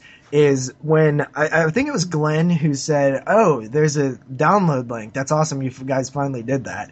You like it. Been there since episode It's so 1. funny because there are literally like 3 or 4 different ways to get our show. Yeah. It's so funny to me that he missed it that many times. You know, I think it was Glenn. He asked, "Oh, it's cool. You guys finally put a download link there." So I mean, I was like, "What?" Oh no! That was Gary. Oh, That was Gary. Okay. Yeah, man. I was like, damn, dude. It's always on there. Literally, we made this show so accessible that you can get it on iTunes and Podomatic and our website and Moodz' channel, and there's even other places on the internet that I didn't even put it there that it's there. Yeah, you literally type it in and it just seems to pop up on these random. Man, me and JP were fucking like doing where? this one day. We're like, our website, our podcast is fucking everywhere. We're like, what the fuck, man? I don't know. It was so strange, man. We kept coming across. It's just like random, like just Google it one day. Just Google our website, our show name. It was coming up in like playlist and like certain. I don't know. I mean, like I've found our videos in like Leprechaun playlists and stuff like that. I mean, they really are everywhere, and there's always ways to download them. You know, if you want to do it that way. I thought maybe if we Googled it, it would just come up with like people's trash cans or something. Like, oh, I fucking listen to that shit, man. Fuck. I don't want to hear that shit. Okay, so I believe that wraps up voicemails, correct, Moodz? Alrighty, so getting into the Corners report courtesy of Rue Morgue of Weird Stats and Morbid Facts. Now, this one is coming from the issue 133 of May 2013. This is like the British horror movie issue. Actually, this was a really cool one. Now, this one right here, I'm pretty sure that the JP is going to like... If he might even know this fact, I don't know, since he's such a big fan of the show. I am also, but I never do this, but it's a quick one. So composer Daniel Litch initially wrote Dexter's theme song as a part of the score for the 1993 anthology movie, The Necronomicon, Book of the Dead. Are you serious? I did not know that. Yeah, I didn't know that either. I was fucking... That's crazy. And it lasted that long. He's like, they're like, man, we need a theme. And he's like, well, I have this thing that I've been holding on to for, 10 plus years. I thought that was super interesting, man. A piece of music that was, originally wrote for something, wasn't used, and then just fucking used it on a TV show intro. Yeah. And it's very really iconic. cool, man. So they probably should have used it in the film. Have you ever seen the Necronomicon Book of the Dead? No. The anthology film? No, I You've never seen it before? It's pretty interesting. It's I think it's got four stories in it. Not bad, but yeah, it's interesting that music was written for that. Just thinking about it, but I don't know. But yeah, that's going to do it for the Corners Report, and that is going to conclude Mood Swings, of course. So, getting into what we watched this week. Who wants to start off this week? Well, you really want me to rip a new asshole right first off? Well, you already volunteered. So all right, I'm gonna rip a new asshole. I'm gonna probably talk about one of the worst films I have watched ever in my entire. It's pretty close, and it's filmed from last year, and it's titled Wonderland. Now, this movie, I picked it up, 2 months ago. I flipped it over and I started reading the synopsis. I was like, this movie sounds badass. Let me get our reader's stuff. Like this is like a really, really awesome and interesting idea, but it's bad. It says a new experimental dream melding drug called Wonderland hits the streets, granting its users the ability to place their consciousness into the bodies of other people. Soon, a serial killer begins to use the drug as a way to live and die as other people by forcing his victims to kill themselves. A detective on the case begins to unravel the killer's methods and motivations, while the latest would be victims fight back against the powerful mind-altering drug from within their dreams. That last sentence doesn't even make any fucking sense. So, the movie's really interesting. It has a really, really interesting concept, but the movie fucking doesn't go anywhere. It doesn't even connect with that at all. I mean, there's a detective, but he's in like one scene of the fucking movie, and that's it. And the other 75 minutes is just a mesh of colors and stupid shit that absolutely makes no sense. Now, I have watched a lot of movies in my life, and I'm pretty, I could follow movies, and I can understand movies, but this movie did not make any sense for me. And it's not even the story that didn't make any sense. When you have two characters talking and one of the characters is actually louder in the sound mix than the other, that's a huge fucking problem. Like there's a 3-shot of two detectives and a girl talking, or the two detectives and a girl talking. This is the only scene the detectives are in the entire movie.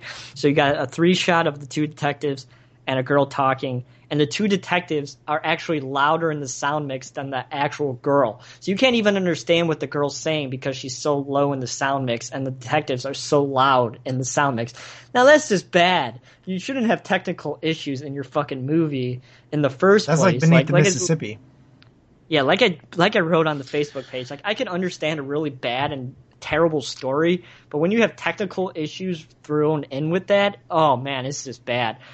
But like I said, it does not make any logical sense whatsoever. Like I had no idea what was going on. And oh man, and there's this one scene where a girl was dead on a gurney, and you could see her eyes flickering, and it's like, oh, that just bothered the shit out of me. That you had the sound mix, but then you have somebody who's supposed to be dead, fucking eyes flickering. Oh man, it's just a really, really missed opportunity of a film that has a really, really interesting idea, actually. Like, it could have been really, really interesting, but the fact that the movie makes no fucking sense and it has technical issues, it's just bad. I think this might be the lowest rating I ever gave. 1.5 out of 10. 1.5. Fucking, it's terrible. So what? Absolutely terrible. What actually stops it from being a 0.5 or a 1? The interesting idea. It had an interesting idea, and the synopsis on the back of the box is really, really interesting. It did sound interesting, but they. Is it the follow that? Like, is it more based on the bad editing or like? Well, it's to bad me. It editing, sounds like a mess and technically. Period. It's bad technically. So the rating's more based off of like a technical aspect and the story. So it's like it doesn't make any sense. It's both. He said the only thing that's stopping it from being like a 0.5 is the interesting idea. With Beneath the Mississippi, the only film I've ever gave a 0.5 out of 10, it actually had not an interesting idea either. So it literally had nothing plus all what he said. It was just a mess of a film. I'm gonna have to send you this one, Moodz, and you're gonna have to watch, and you're gonna have to let me know if you think it's terrible. Oh. Because it fucking sucks. So who put that out? Like, Phase I don't get 4. Oh God, Phase 4, and it has that big crazy. of technical That's, problems. I was thinking like Echo Bridge or something. No, like it's technical Phase 4. issues. Technical issues are a big fucking no, man. It's- Like if you're gonna have audio issues like that, like It's noticeable too, and it happens multiple times throughout the film. That's funny. That's really fucked. It's really, really, really bad. I fucking swear to God, I've heard people say that movie was decent, so that's really funny. I gotta see this one. So this is interesting. It sucks. And that's from 2014, right? Yeah, 2014. Yep. That's so fucked up, crazy. And it looks like shit too. So. Oh yeah, awesome. and half of the movie has dubstep, like in the lower sounding of the track, at the most illogical places for dubstep to be, and it's just really fucking annoying, and it sucks. That's crazy. I'm actually a little curious on this one. Nice. JP? Okay, so I will go next. The film that I'm going to talk about is Triangle from 2009.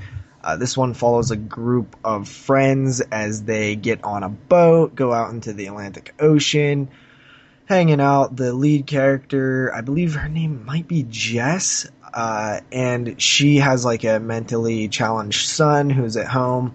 And eventually their ship kind of wrecks in like a storm. It's like really bizarre. It's very, as a viewer, you know right away that it's not normal. It's something that's beyond our control. It's something probably supernatural, or, you know, it's called Triangle, Bermuda Triangle. You put two and two together.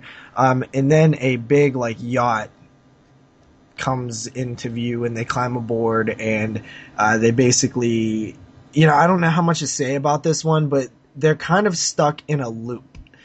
And the lead character is trying to figure out what's happening and why everything's looped up. If you've seen stuff like Hypercube, I know Jeremy has, it's a similar kind of idea there, just not as shitty. And yeah, so this one I thought was pretty cool.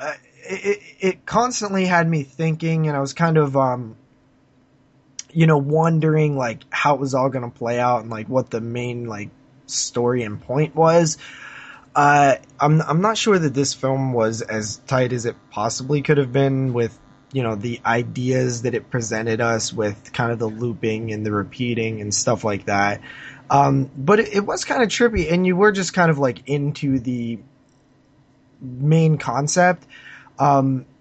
I didn't feel like, but by the end of it, I did like kind of how it came full circle, I guess. It's really, really hard to talk about this one without spoiling it, so I'm not really going to talk about it too much more. I didn't really like the characters that much, and they really did just kind of feel like shells. But the concept was very interesting, and I was into that. So that's the main, you know, good point of this film. I'm just going to give it a 6.5 out of 10, though. 6.5 out of 10.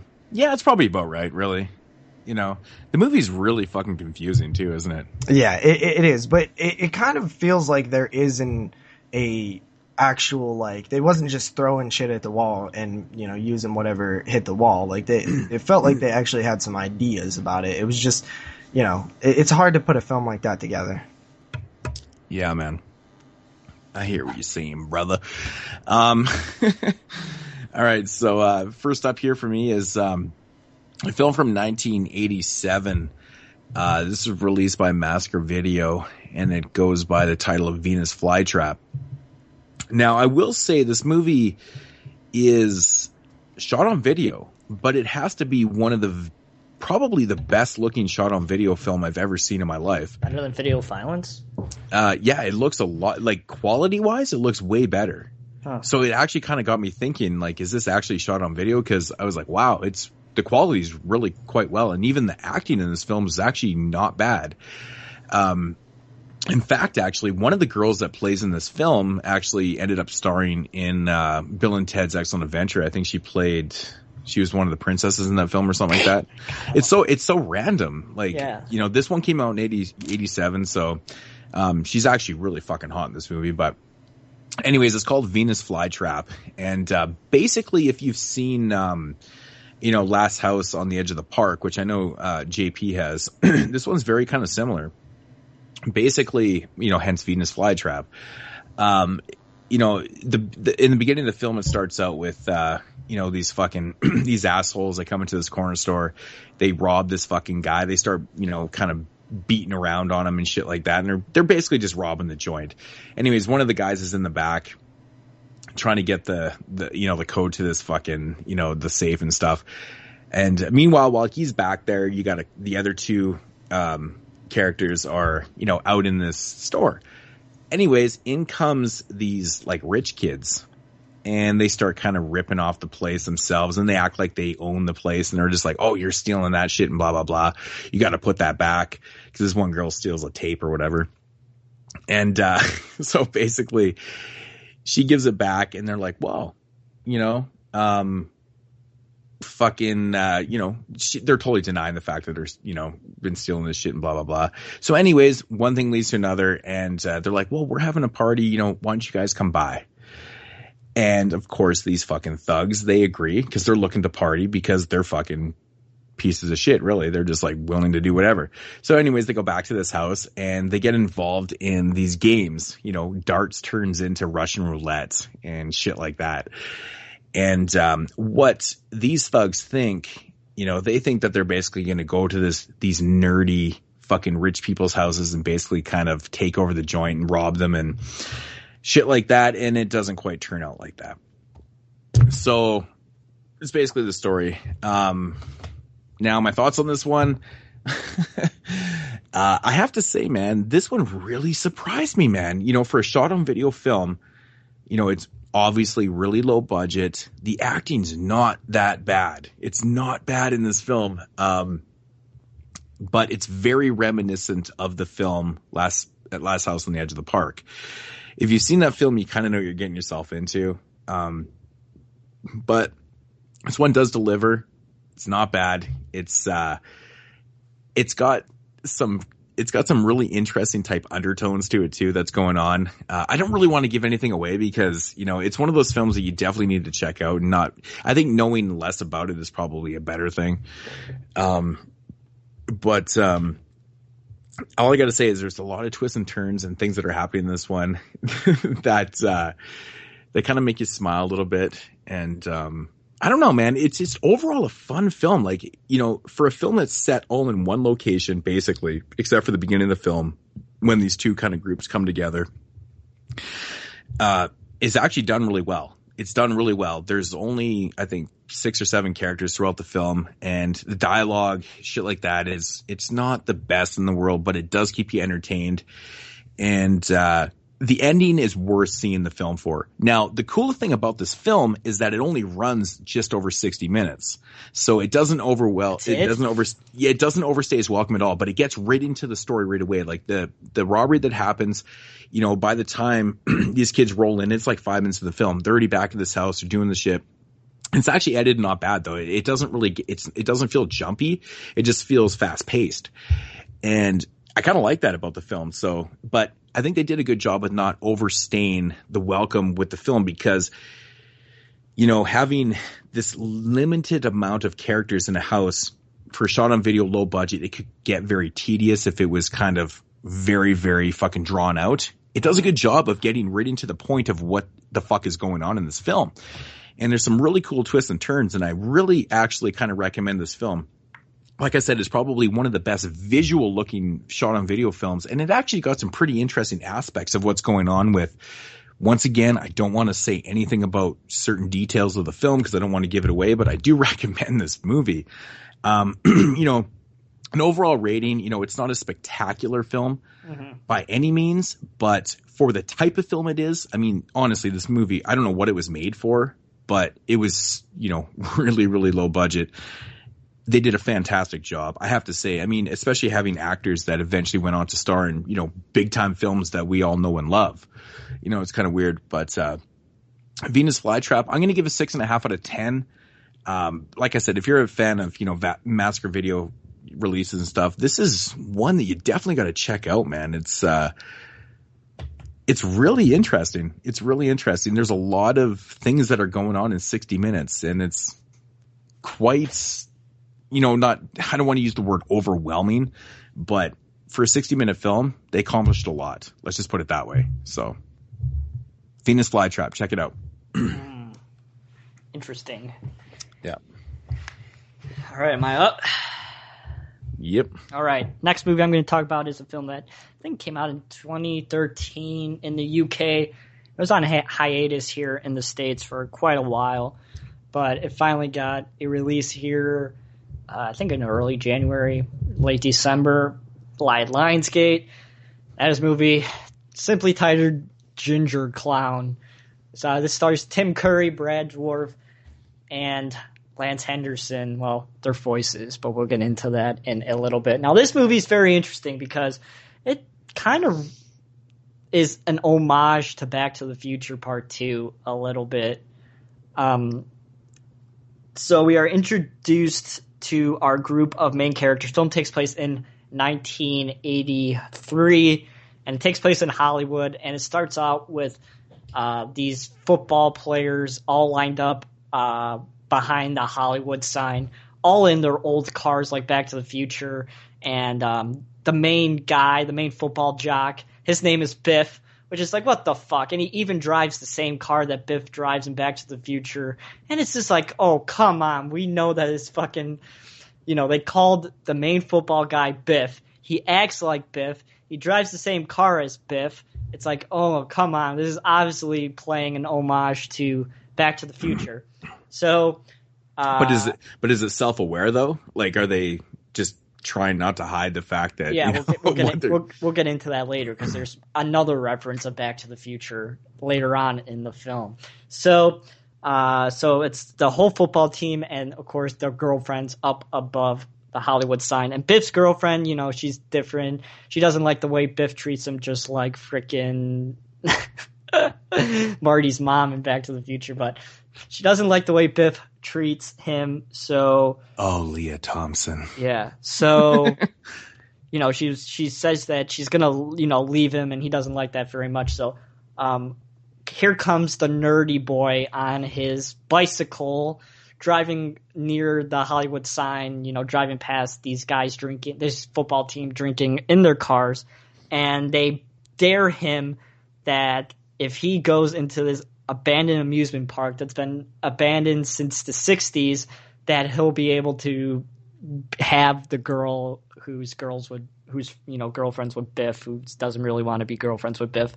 So of course he accepts, and they go down to the amusement park, and he goes over the fence, and of course the girlfriend follows him, and it's just them inside this haunted amusement park. Now, here's where the interesting things come up now. This movie is fully full moon influence. Now, we got a Back to the Future, and we got totally has a Charlie Band type of a spin on the film. There's puppets, and there's just, a lot of interesting puppets. Like, there's a puppet, it's a teapot, and it looks exactly like Evil Bong. Like, if you guys see the film, you know what I'm talking about. Like, it's highly influential by the Evil Bong and other full moon films. It just has the same kind of feel and atmosphere of a full moon film. It's interesting. So they go into this amusement park, and they're seeing all these weird ass puppets, and they talk weird, and they tell them to go fuck themselves, and a whole bunch of weird and interesting things until they meet Tim Curry's character, which is supposedly supposed to be a ginger clown, but I don't see it at all. He doesn't look nothing like a fucking clown. He looks like a fucking demon, and I don't know why they call him a clown, because he doesn't look like a clown. And that's the part that frustrated me the most, that on the cover of the film they have fucking Tim Curry as in this awesome clown makeup, but there isn't a fucking clown in the film, in my opinion. He doesn't look nothing like a clown. So that was a little bit frustrating, but it's interesting, I would have to say. There's really not an interesting narrative at all. It's pretty fucking generic and boring, and the acting is absolutely horrendous. It's actually worse than Bloody Homecoming in that. That's kind of pushing it for me. Like, the acting is definitely the worst part of the film, But I have to give it credit that the set of the amusement park is really, really, really well done. And the lighting, whoever was lighting, in charge of lighting for this film, major, major, major props, because it's really lit in a beautiful way. So I have to give them that they were able to take a usually dark and hard place to film and light and things like that, and really, really do an interesting and good job on it. But if you're going to watch this film for the narrative and the acting, I would not do it because it's fucking bad on that aspect.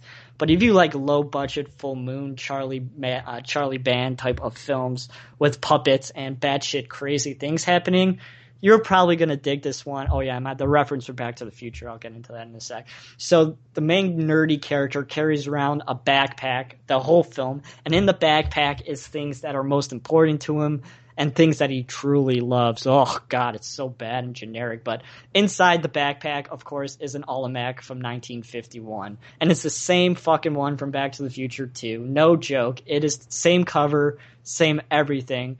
So the main antagonist is named Biff, and he has a fucking sports almanac from 1951 in the fucking bag, the same exact one from Back to the Future 2.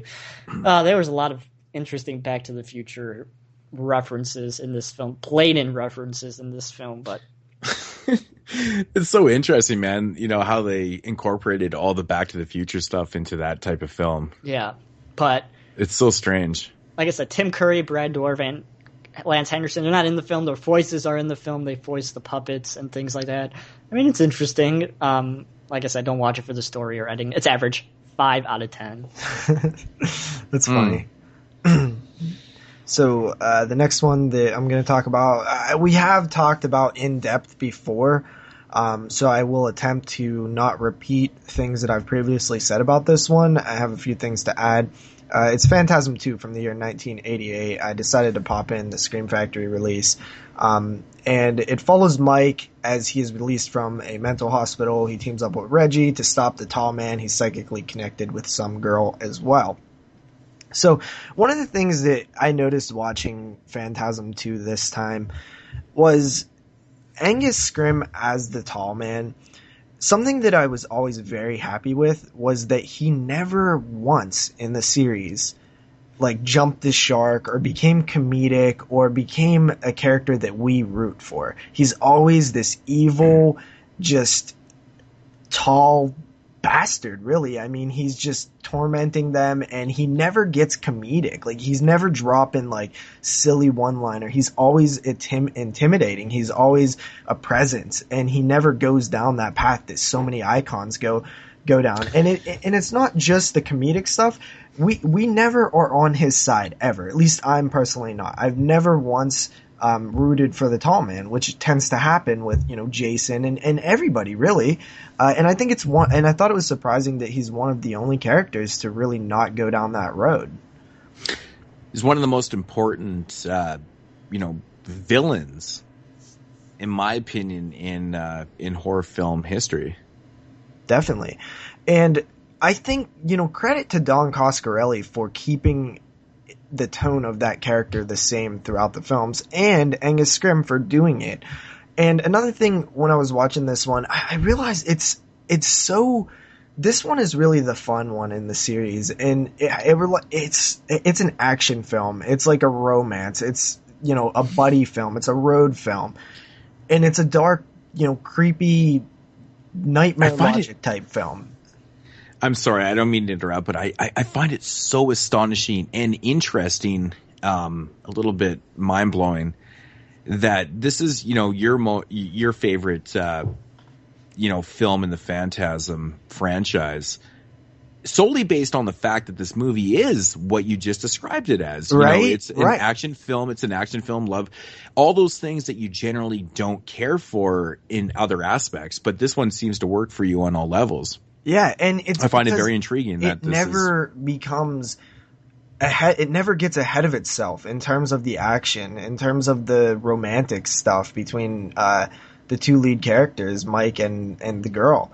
The buddy stuff really works, and watching it this time, I will actually say that I think I know it's kind of blasphemous almost, but I kind of almost like James LaGrosse as Mike better than Michael Baldwin or whatever his name is.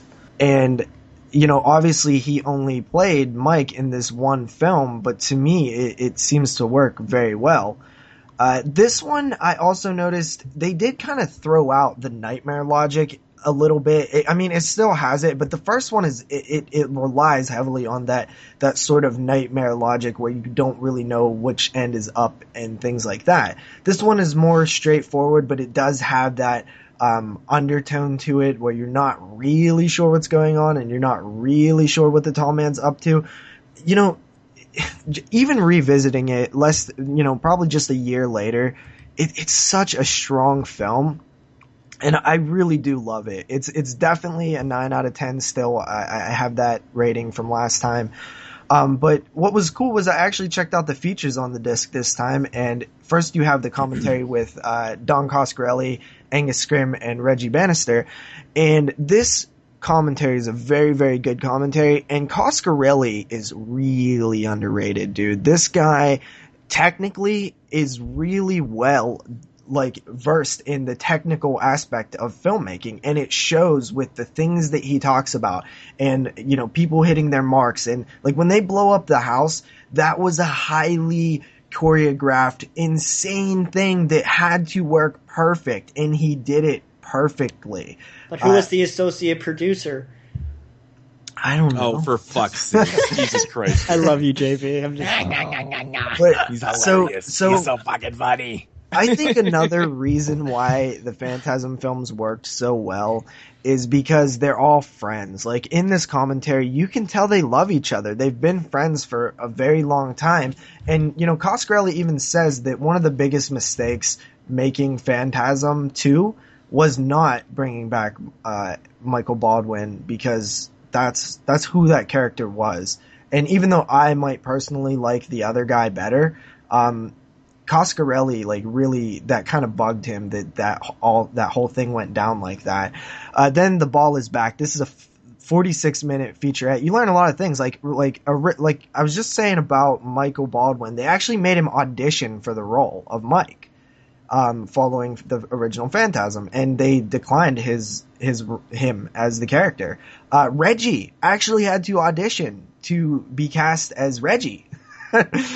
Is that crazy? And this is Coscarelli doing this? No, Coscarelli was wanting to make the film the way that, he wanted, with bringing back all the people and stuff, but they were under Universal, and Universal wanted a name. Like they wanted people in it, like a young, fresh cast and things like that, because they were giving them a lot of money. This was more money than Coscarelli had in the first, way more money. And this is the highest budgeted Phantasm. And you can tell by the set pieces and things like that. They were building full sets. They built another story on the house that they blew up, because it was only like a 1-story house or something. They had tons of money for this film. And Coscarelli, said that when he decided to make Phantasm 2, for the first time ever, possibly, the head of a studio ended up, the new head of Universal ended up being a guy who, was just he was the new head, but he was a massive horror fan. And he said he's never really seen that happen again in another studio system where, the head guy was a huge horror fan. So that's why they bought the rights to Child's Play back then, because they wanted to launch Universal into a lot of horror. They bought the rights from MGM and stuff like that. They wanted to capitalize on all these original films and make sequels. So that's why you see that a lot of those from Universal at that time. But he also said Brad Pitt auditioned for the role of Mike, which is interesting, right? So that featurette is awesome. And of course, there's some deleted scenes, work print scenes. I was surprised in the work print scenes. It's a lot of stuff that the MPAA cut. there was a lot of gore, man, that's just not in the film now. And I was really surprised to see how lengthy some of those scenes were. Like, the MPAA was, like, in full swing at that time, 1988. And then there's some character development scenes in the deleted scenes. But overall, man, I was really impressed with the amount of stuff that was on this disc. There's even a short film featuring Angus Scrimm playing Abraham Lincoln. It's a educational black and white short film when Angus Scrimm was young. It's fucking hilarious. Check that out.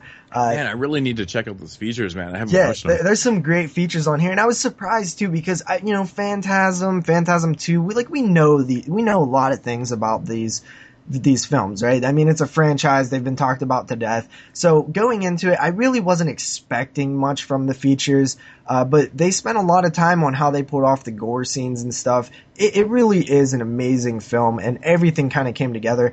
And I was really impressed with just how underrated Don Coscarelli is. I was impressed with how technically he gets it. And I feel like he never really had the chance to show what he could have done in the world of cinema.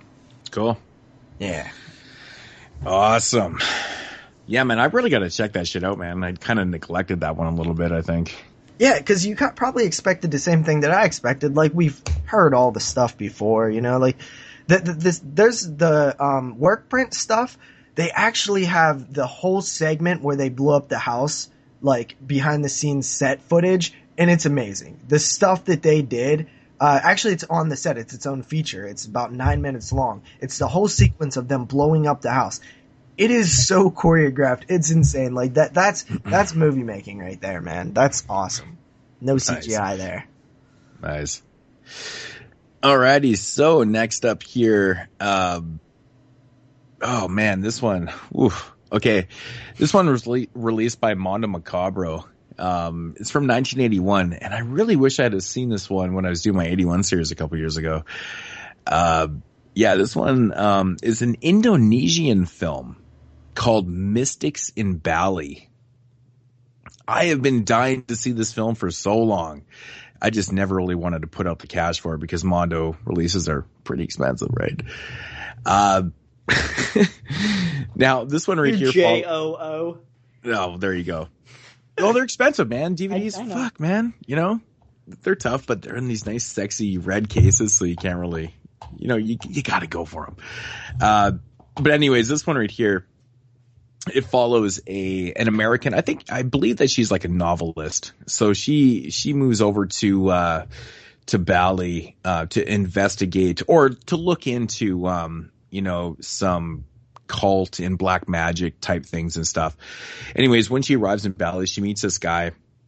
They start getting like romantically involved and stuff, and he basically tells her, he's like, well, I know of like this type tribe that I can introduce you to, and they might be able to tell you and inform you more about black magic and help you with your research.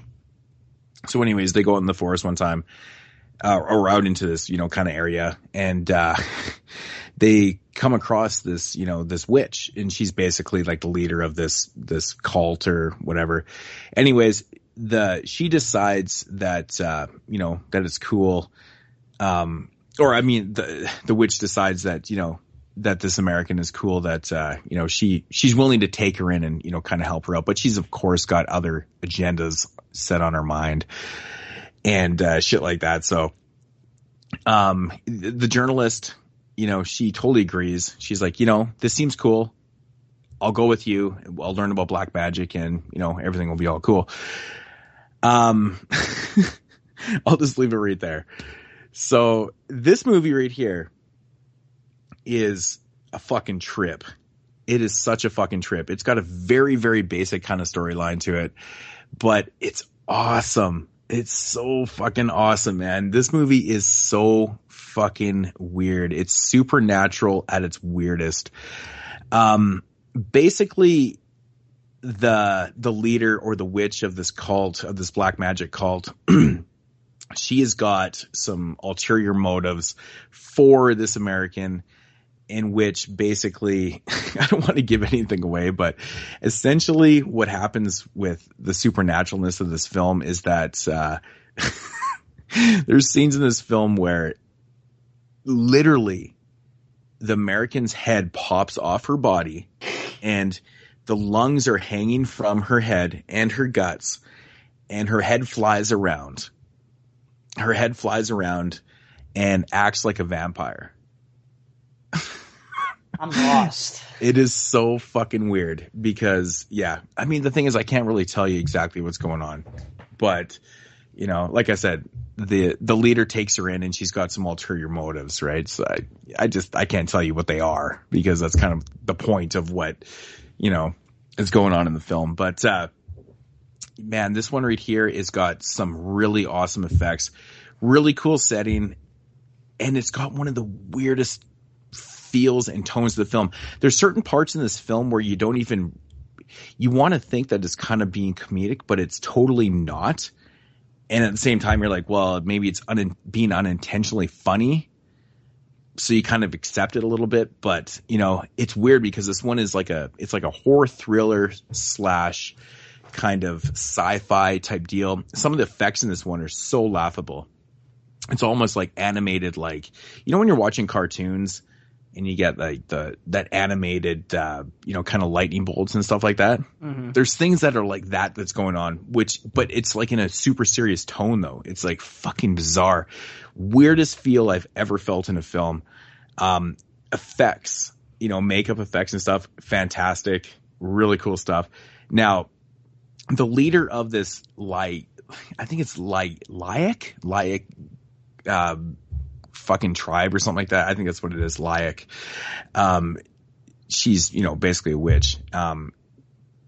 So funny, dude. I honestly, this laugh that she spits out throughout this film is it's tantalizing. It's so fucking funny.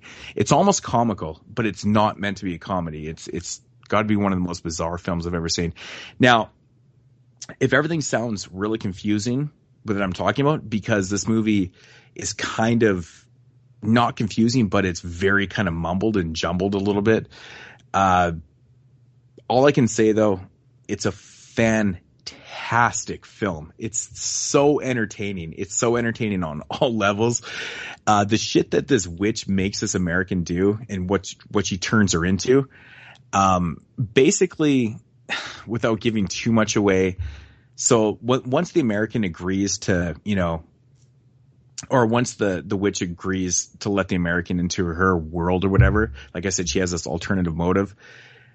She kind of turns her into something, and she can actually kind of shape-shift a little bit. She can turn herself into certain things, and I can't really go any further because I can't say anything about it, but fucking weird oddity, man. This is one film that everybody needs to see, man. It's such a strange film. There's so much going on in this one. Black magic, shape-shifting, flying heads with organs, just supernaturalness. Oh, awesome. The odd thing about this movie is that it's actually dubbed in English. It's fucking strange. Super strange. I don't know. I wasn't expecting this movie to be in English. Popped it in and I was like, where the fuck are the subtitles? Watching the original language, but it actually wasn't. It's actually like in English. So I looked on the back. I was like, oh, that's fucking strange. But this one's a really hard one to talk about because, like I said, I don't want to give anything away. But awesome. I absolutely fucking love this movie to death. It was such a blast. 9 out of 10. Mystics and Bali. Just fucking phenomenal. So good. Nice. Jeremy, are we doing segments? Go ahead. All right, segment time. All right. Jeremy's Midnight Movie. All right, I decided to revisit something for the third time. Now, we talked about this movie a few weeks ago on the show, and that sparked my interest to once again try and give the movie a fucking chance. And, of course, the documentary Room 237. Now, I originally saw this movie. So it's like it's a Horror 101 mixed with a Jeremy's Midnight Movie. Uh-huh. And wow. I watched the movie you talked about last week on Horror 101, but... Crossover special. That's what this is. Crossover special. Yeah. So, third time I watched this movie. I first saw this movie in 2012 in October at the Chicago International Film Festival because I was like, oh, this seems fucking gnarly. I have to go see this. A documentary about The Shining. So I'm sitting there watching it, and it was not for me mainly because of the fact that I thought the things that the people were saying were absolutely fucking ridiculous, and they were pulling them out of their asshole. Now, let's fast forward a year and a half. In April, Moodz was here. Decided to watch it with him again, and my opinion changed a little bit, but not very much. I still thought pretty much everything that these people were saying was completely and absolutely ridiculous. So, after talking about it again on the last week's show, I don't know, 4 weeks ago, I think we brought it up a little bit, I decided to give it yet again a third watch. And I'm trying to like this damn movie. I'm trying to get into what the people were saying. But I am a little bit intrigued about one of the conspiracy theories that the people have. But some of the other three are just absolutely fucking ridiculous. If you guys don't know what this movie is, it's a documentary about The Shining and 4 people who are absolutely obsessed with debunking the movie that Stanley Kubrick had a conspiracy theories when he was making the movie that there is a deeper meaning in the film that Stanley Kubrick was trying to get across. One of the meanings was that the film was about, Indians and Native Americans and things like that. That was the one that I actually believe is actually logical and can actually make sense. Another one has to do with the Apollo space mission, and that Stanley Kubrick was trying to hide the fact that he covered up the Apollo 13 space mission, that he actually went to a studio and filmed the footage that everybody saw from the Apollo 13. That one's actually fucking ridiculous and complete, utter crap and stupid. This movie, I just don't know. I still have no idea how to feel about this because some of the things people are saying are absolutely fucking stupid, and they have too much time on their hands to actually read. You know me, I love to read into films. That's what I do at school. I write about films and their meanings a whole bunch. But the things that these people are saying don't make any fucking sense. At least if something I say makes a little bit of sense. But a photo on the background of a Bigfoot skiing means something to these people? I mean, come on. I know Kubrick from school, learning from school, was a pretty hard filmmaker to work with, and he everything that he has in the frame of every shot has a meaning, but some of these things are just fucking stupid, and I still don't think they make any sense and are illogical, and these people are still reading into it a little bit too much. But, like I said, the first story that they brought up, one of the people have about Native Americans and things like that, actually makes a little bit of sense, and I can actually see where that one is actually coming from. But the other ones are just complete and utter rubbish. Like I said, I'd be curious to see you watch this, JP, and give me your opinion about it, because it would be an interesting conversation, because everyone that I've seen has a different opinion about this documentary. I know the critics actually tore it up. They actually loved it, and it got high praise from a lot of people. But I just don't see it. I think it's absolutely fucking ridiculous. And even after a third watch, I still am not completely bought on this one. It's well done. I have to give him that. It's interesting and it's well done, and it had an interesting concept, but it's just not interesting to me, and it falls flat yet again for a third time. 5 out of 10 for Room 237. No, I definitely haven't seen this one, but I feel like the point isn't what they're saying. Like, you're not supposed to buy the stuff they're saying. It's just supposed to show you like look at these crazy fans and listen to their stories. I think it's trying to sell you this stuff. I think Moodz could comment on that.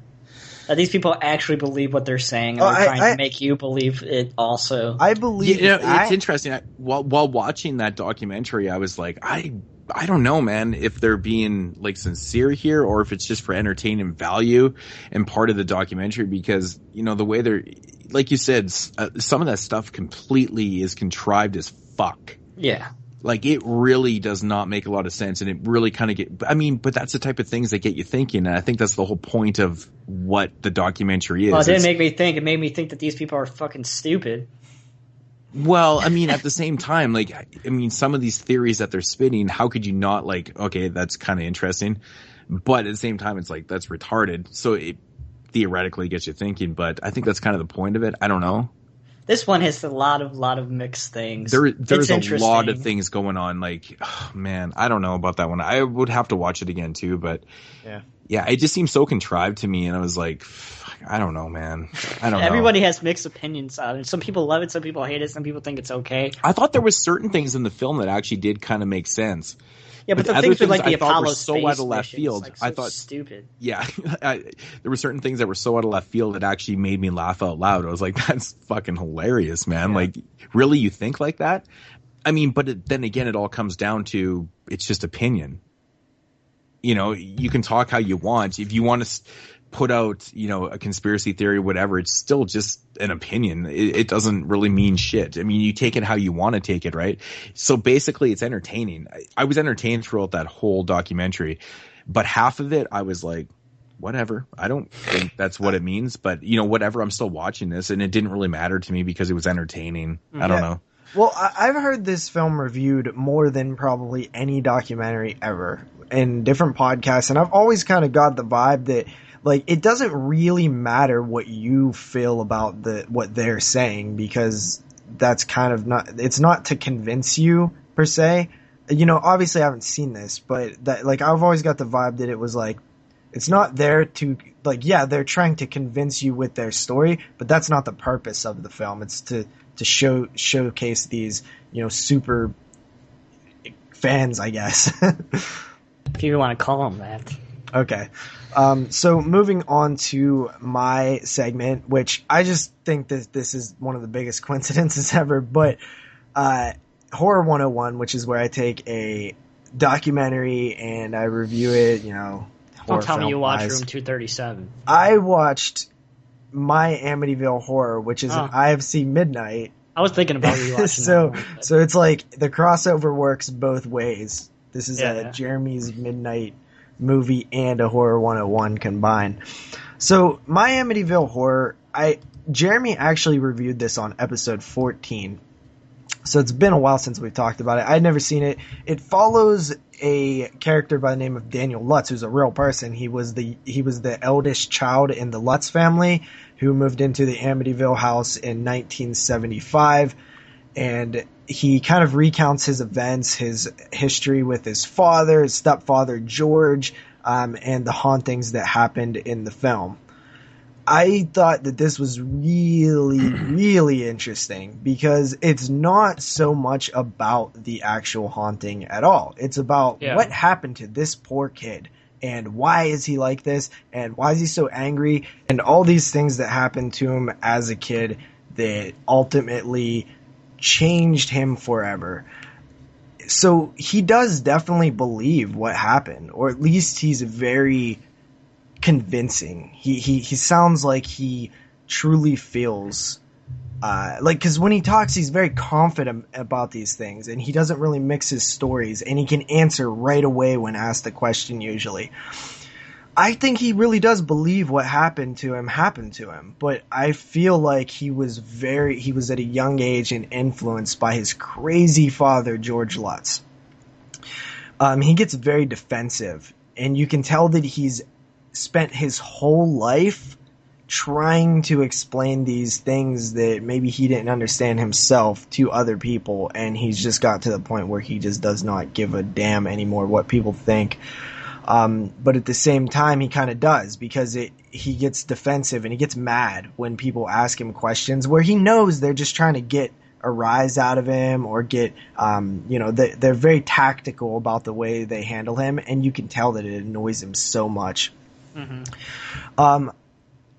It's really a surprising sort of documentary because it's absolutely not about the actual haunting, and more just about this guy and what happened to him. I thought it was really cool, man. I mean, I didn't love it, but it was definitely really cool. I give it a 7.5 out of 10. 7.5, that's pretty good. Have you seen that, Moodz?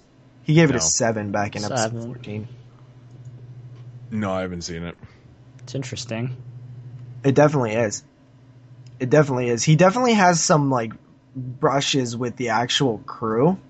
Mm-hmm. Oh, yeah. And, like, he gets pissed off, man. You almost kind of see him as like a loose cannon.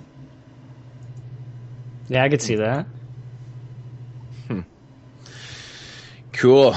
All right, so for my Italian Stallion of the week, this is a film from 1976, and it, of course, is a Nazi exploitation film called SS Experiment Love Camp. This is actually on the Video Nasty ban list. This is actually one of the banned films. Fucking God only. Well, I know exactly why it was banned, because it was, sex and violence, and that's what they banned in the UK at the time. This one right here, it's got your very basic type Nazi exploitation type storyline to it. It just follows, it's pretty much like the Ilsa films, to be honest. It's got a group of female POWs that are just being subjected to a bunch of random tests by, I think it's the Third Reich in this one. And what they're doing, they're working towards the superior white race. They're trying to make the superior white race. And in this case, sexually. So that's what they're doing, so that's your storyline. It's pretty fucking basic. So basically what you get in this film is a shitload of fucking sex. Every scene in this film, whether they're doing experiments or other scenes, it's all tits and muff. Like, this whole movie is just full of that. It's, but the big funny bushy muffs. 70s muff at its best. Oh, man. It's them doing experiments on these women, and then the other experiments are them having sex with, It's like blood-sucking freaks muffs. Yeah, with German soldiers, and they're trying to figure out certain things. This one, oh my God, it's so bad. It's so bad. This is one of the worst Nazi exploitation films I've ever seen. I understand why it was banned, because they had a really big problem with sex and violence and, shit like that. The BBC, they just didn't not care for that whatsoever. This one right here is actually really funny though, because, it's a Nazi exploitation film, but it's dubbed. And it's totally dubbed with like American accents, and which is so funny in itself, because you can't even take that seriously. These are supposed to be German soldiers, and they talk just like Americans, and it's funny. But the funny thing is, they also look like Italians because it's an Italian film, right? Yeah. So it's got all these funny elements to it, and it's so ridiculous, man. The storyline is so bad in this movie. It's executed ridiculous, but to make things even more funny about this film is that, okay, you got the Third Reich is doing all these, these studies on these women. They're trying to make these superior sexual beasts, blah, blah, blah.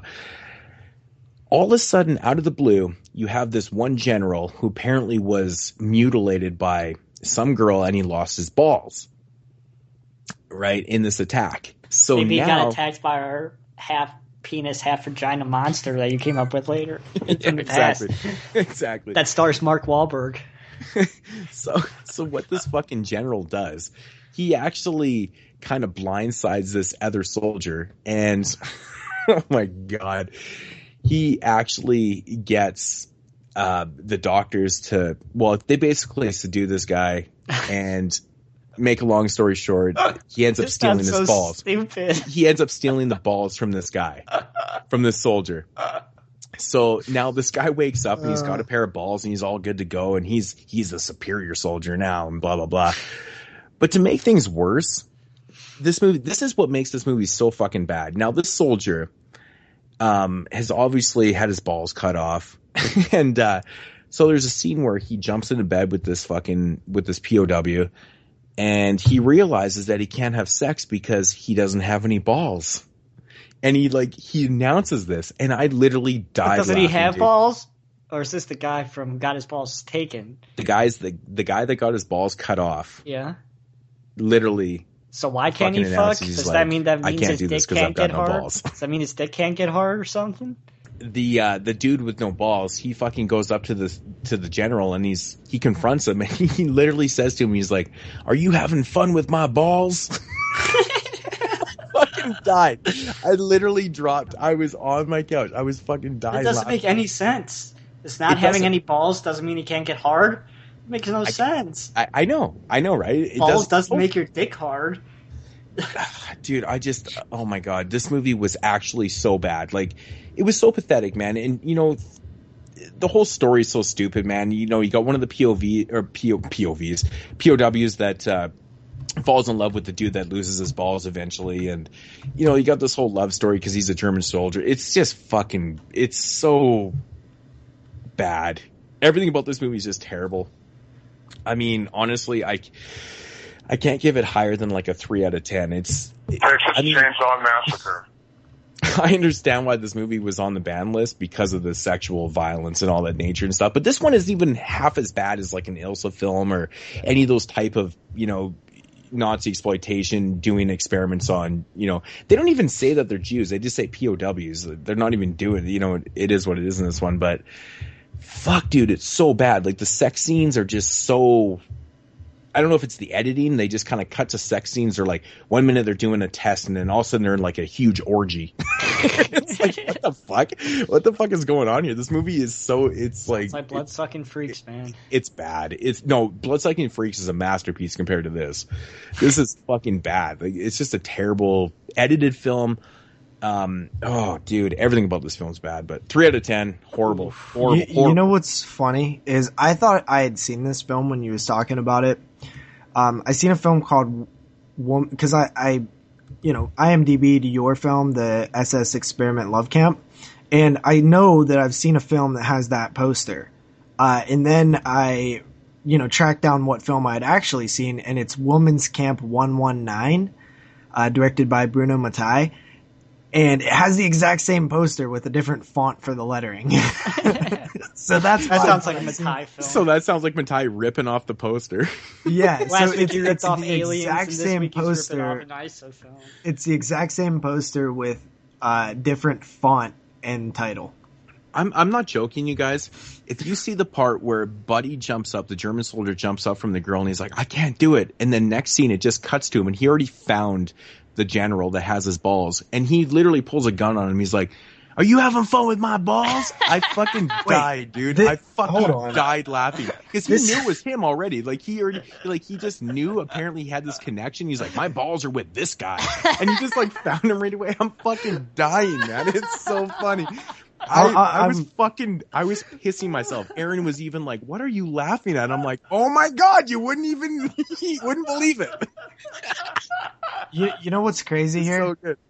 Is now I'm really confused because I'm looking at the film that I've seen, Women's Camp 119, and the alternate title is SX Experimentation Love Camp. Not experimentation Love Camp. But it's but the film that you're talking about is a completely separate IMDb page directed by a completely different director. Yeah, it's like Sergio Garone or something. Yeah, like that? it is. This one? Yeah. Oh, you got my balls. But it sounds like I've seen the film you're talking about, so I'm really confused right now. But do you remember the part where the guy confronts him and he's like, are you having fun with my balls? It's been so long, and honestly, it was such a forgettable film, but it does, this is sort of ringing a bell. I'm not joking. It might even be one of the single funniest moments I've ever seen in a film. Oh my God. And to make things even funnier, the dude that lost his balls, his name is Helmet. I mean, come on, dude. How fucking funny is that, man? It's so good. But man, it's just really, really bad filmmaking. And it's amazing how sensitive the fucking BBFC was, back in those days. I couldn't see the humor in that. I mean, they should have, at least kept the movie not banned because of that. But I mean, that was funny. That was funny as fuck. So I don't know, man. I don't know. It was good times. But yeah, that's going to conclude segments. Moving along to quick cuts. We got some quick cuts, guys. I do not, but Jeremy does. I have one. I watched the best. This is odd. This is very weird. JP has no quick cuts, and Jeremy does. Interesting. I have one, so it's really just a quick cut. I watched the best worst movie that JP talked about last week. God, this was fun as hell. Like JP said, these people are fucking insane. They are fucking. I loved it. Like you talked last week. I love when you went to London. And he's like, or when you went to the horror convention. He's like, I don't belong. When he went to the horror convention, he's like, I don't belong here. Did you see the guy in the suit, in the costume over there? And then he's like talking to the girl from Nightmare 4. He's like 5. It's just funny. That was my favorite part when they're at the horror convention. He like totally doesn't belong there. But yeah, that lady starts talking about like dentistry and shit. Like it's such an important like thing. Like he's like, but like getting the movie like shown in the theater in his town was like the biggest thing ever. And he's like having his freaking receptionist call people and tell them about the movie playing in town. It's like, and like all the old people, like all the people who lived in the town didn't know that it was supposed to be a goof. I just found it funny that they'd even like get a copy of the movie. Like they didn't see it until they got it on VHS for like Christmas or something. And that was the first time they watched it. And the first time they watched it, everybody knew, like, oh, man, we're in trouble. Like, this is complete and utter crap. It's just entertaining as hell. Check it out. It's really good. Like JP said last week, you get it on Amazon for, like, $6. 9 out of 10. 9 out of 10. So it does miss our Hall of Fame. It had potential to make the Hall of Fame, but it does miss our Hall of Fame. Did I fuck it up? No, I mean, be honest. If I gave it a 0.5, would have made the Hall of Fame? I think it might have. Moodz, quick cuts. Quick cuts, yeah. I'll see you guys. It would have made the Hall of Fame. No, I only got a couple. Here. First up here from 1977 is a film called The Crater Lake Monster. I watched this one because I recently picked it up on Blu-ray, a double feature from fucking Echo Bridge. But ironically enough, the transfer is fantastic on this. It looks great. It's awesome. Crater Lake Monster is like a dinosaur film with a stupid story about some meteor that hits this lake named Crater Lake. Anyways, apparently what it does is when it hits the water, it kind of it warms up the water so much, kind of incubates this egg that's been sitting in the bottom of the lake for like a fucking million years, apparently. Hatches this egg and a dinosaur appears. And of course, you've got this dinosaur roaming around and eating people, essentially. This movie's very contrived, though, because it's kind of funny because you knew they didn't have enough storyline to deal with the dinosaur part of the story. So what they did is they incorporated this ridiculous part out of the blue. All of a sudden just cuts to this dude robbing this fucking corner store. And then all of a sudden the police are chasing him. They get into big gunfights and blah, blah, blah. And I'm like, wow, this is low budget filmmaking at its best right here. It's so ridiculous. You know, you got this dinosaur story, which is awesome. The stop motion animation is fantastic in it. But it's just, there's just not enough story there to like, you know, have a complete film, which is so weird. 6 out of 10 though. It was okay. Laser Blast from 1978. This is the latest Full Moon release. This is one of the first Charles Band produced films. Basically about kind of an outcast kid that rolls out into the desert one day, finds a laser gun, starts shooting it off, and basically what it starts doing to him is turning him into an alien. Every time he shoots the gun, he slowly turns into this like alien creature, so he kind of goes crazy. He starts blowing up shit. Now, sounds pretty awesome. There's lots of explosions in it, but the thing is, nothing's explained at all in this film. At all. There's no explanation for anything. It's just a bunch of explosions. I mean, Michael Bay might have made this film in 1978 because there's just shit blowing up. Kind of entertaining, very average, 5 out of 10. Next up is the Video Nasties Definitive Guide Part 2 from 2015. What can I say, man? Basically, the documentary is about the dude that ran the BBFC from, I think, like 78 to like 99. And it follows him and his whole story about, you know, his whole guidelines and blah, blah, blah. Wow, dude, really fucked up. This guy was insane. He really fucked up the UK for a long time. This guy's views on censorship were just fucked, man. Fucking asshole. Like a bona fide piece of fucking shit. fuck, I feel sorry for the people that had to go through that censorship bullshit in the UK back in those days, man. Complete asshole. They censored the shit out of everything. But anyways, the documentary is awesome. The documentary is fantastic. Honestly, the highlight of this, man, is watching the 80 films that are on the Section 3 part of the Video Nasties list. There's intros before each of the trailers, and the intros are so fucking awesome. I mean, the insight into these films, and there's quite a few films I've never even seen or even heard of that are on this. And, oh man, the people that they actually have the guy that wrote, that slasher book, shit that came out a couple years ago. Also the guy that wrote American, Nightmare USA. The insight into these films is so awesome. And it runs for the 80 fucking trailers. It runs about 9.5 hours. So it is, oh my God, it's so good. I'm not joking. I haven't had a fucking such a great time with the documentary that I've had since probably the Nightmare on Elm Street one. This is awesome. I loved it to death. 10 out of 10, hands fucking down. It was so amazing. I spent pretty much all week watching this. Damn, Moodz doesn't give many 10s. Oh man, so fucking entertaining. The stories and the facts and the insight into I think every like this film. one would be fun, like watching it with somebody else. Oh, yeah. Dude, so good. Honestly, the shit that they know and the facts that they know about the films and the directors and the actors and they know these people personally. Oh, fuck, man, crazy, awesome entertainment. And then what do we got here? The ABCs of Death Part 2. Oh no. Ugh. First of all, I got to say, I'm not really 100% sure what you watched, Jeremy. It was so. I didn't like it, man. I thought they were. Listen, the first one made his top 10.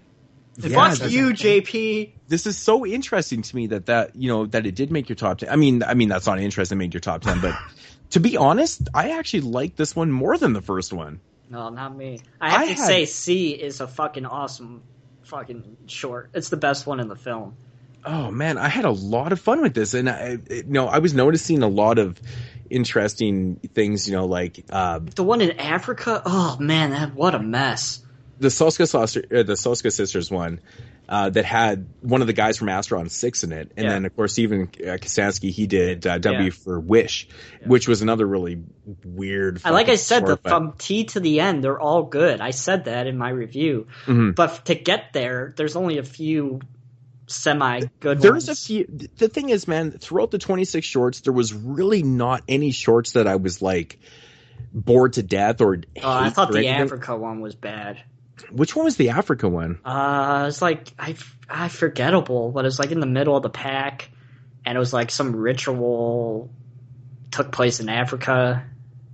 Oh fuck! I don't know if I quite remember that one. The one I didn't really like was the scary one. I didn't really care for that one too much. What the hell was that one? Is that the one that was like all black or something?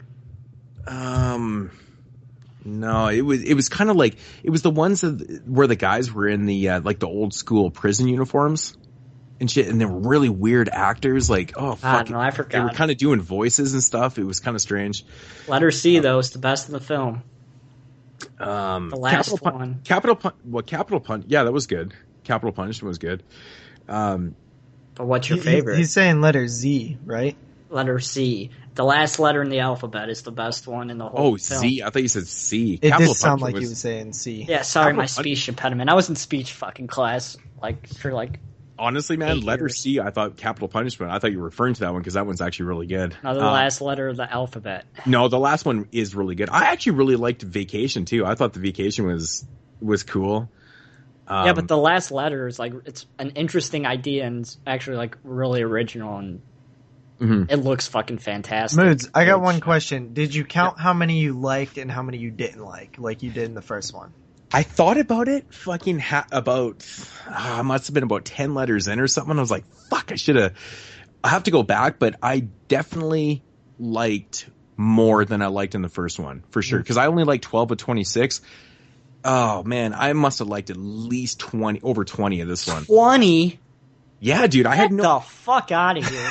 Dude, once again, I have no idea what the fuck you watched here, Jeremy. 20? That's hilarious because it's so funny because the original ABCs of Death, Jeremy was high on it. It made his top 10. Me and Moodz was like, it wasn't very good. This one, Moodz is like, it was pretty solid, and Jeremy's like, it was shit. No, it wasn't shit. I'm telling, man, I'm pretty sure you might have said it was shit in your review. Something's going on here, man, because like I don't know if his mind is being all contrived from school or something. But, here we go again. Or fucking from school. But I'm very curious on this because this one was super entertaining from top to bottom. I didn't find any were shitty. There was a couple that were like, okay, whatever, but I didn't find terrible. Like the first one, there was quite a few that I was like, whatever, I could care less. But honestly, this one was actually quite entertaining from, for a film that was about an hour, hour 45. It was good though. I actually really had no problems with this at all. I thought right from the start, man, A for Amateur, I thought was really good. And yep, that's a good one. There was a couple, like kind of animated ones. Yeah, animated ones are always good. Stop motion I thought was really good too, but I think shit, man, these are completely out of order. I can't exactly. I should have wrote down the ones, but so is it a 4 out of 10? That's my question to you. Fuck no. I was like really. I never even once thought it. Like I didn't look at the clock. I was 4 out of 10 was a little bit harsh on my end. I have to say now that we're talking about it. Yeah, backtracking with the quickness. Like I said, this one, comes down to entertainment value, and I was really never bored. For however long it fucking lasted for, it didn't really matter. The point is that this one kept me entertained right through, and like the first one didn't. I was losing interest left and right in the first one because I thought it was just a total mixed bag. So many good ones, especially towards the end. It just kept getting stronger and stronger, in my opinion. Yep, I agree. Which is such a great end to the film. And overall, I give it a 7 out of 10. I don't think there was that many shorts that were like, mind blowing, but I don't think there was that many shorts that were shitty. There was a lot of really good ones, above average and good ones, which I'm going to give a 7 because there was a couple I loved. I loved the Soska Sisters one. I thought it was great. I thought it was weird. Yeah, it's weird. And I love the fact that they had the guy from Astron 6 and he actually ended up, well, actually, it's not him that directed another one, but another guy, but his was good too. Yeah. And I don't know, man. I thought they were really strong, So 7 out of 10. I enjoyed it. I liked it a lot better than the first one, and I'm sticking to it. So, damn, that was the quickest quick cut ever. Mm-hmm. I think you need to pick the ones that we're going to talk about and do them as your main review. Well, the thing is, I knew that he'd already done that one, so I figured if I save it for last and quick cuts, then we can just discuss it. Yeah. So, interesting. I'm really interested to check it out now because at first I had no interest whatsoever. Very little interest. I wouldn't say no interest. Because I didn't really care for the first one that much. I thought it was goodish. And then Jeremy came out with the review of the second one, said that it was, pretty bad.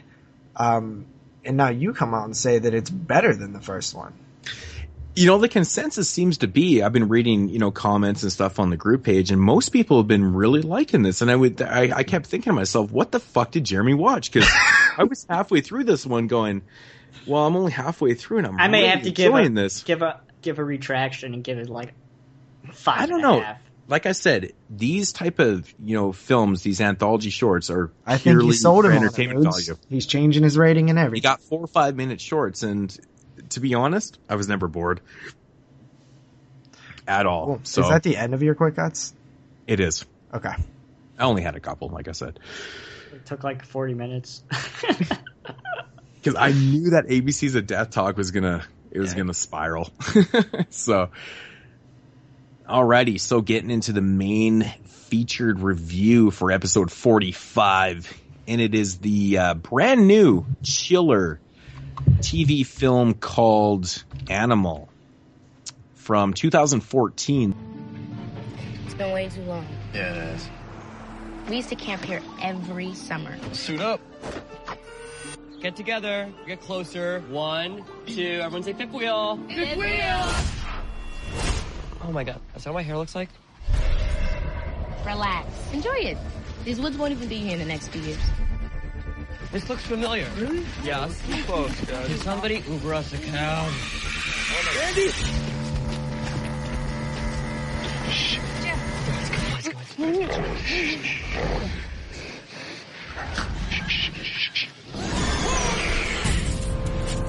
I thought you said there was nothing out here. What? Danger, please!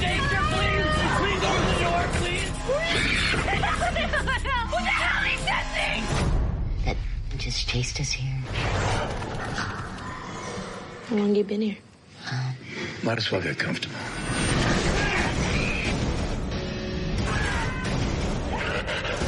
What the hell's it doing? I think it just knows more about this place than we do. It herded us here, eating what it can and saving the rest as prey. How else can you explain it? You think cramming in a room makes us safe? I think it makes us sardines. All we have to do is give it something to chew on. Like what?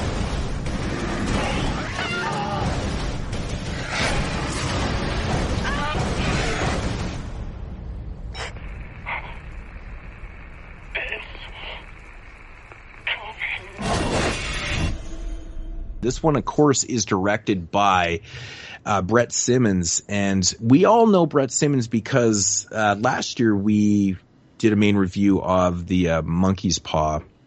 Oh, really? Which actually didn't resonate too well with me, and unfortunately, I actually had the lowest review.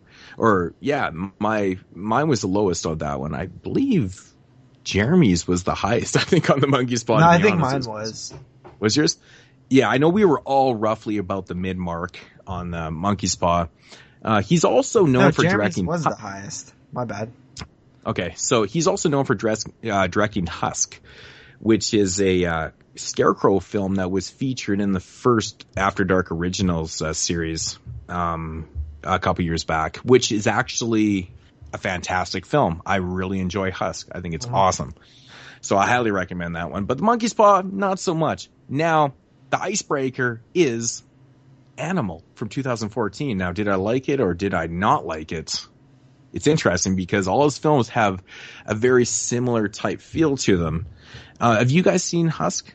I haven't. I haven't seen it. No, I haven't seen it. Just watch it, man. It's good. It's good. I know we've seen Monkey's Paw and Animal, so check out Husk. But, all right. Story. That's why. When plans for a weekend vacation hits a dead end, a group of close-knit friends find themselves stranded in unfamiliar territory, pursued by a menacing, bloodthirsty predator. So basically a bunch of people get lost in the woods. There's a crazy animal there. They run, hightail it to this house. There's other people in the house already who have been stuck there by the animal. They kind of hold up. It's a siege narrative, one of my favorite forms of storytelling. So I was really interested into that right away. Mm-hmm. Yeah, so you got 5 main characters.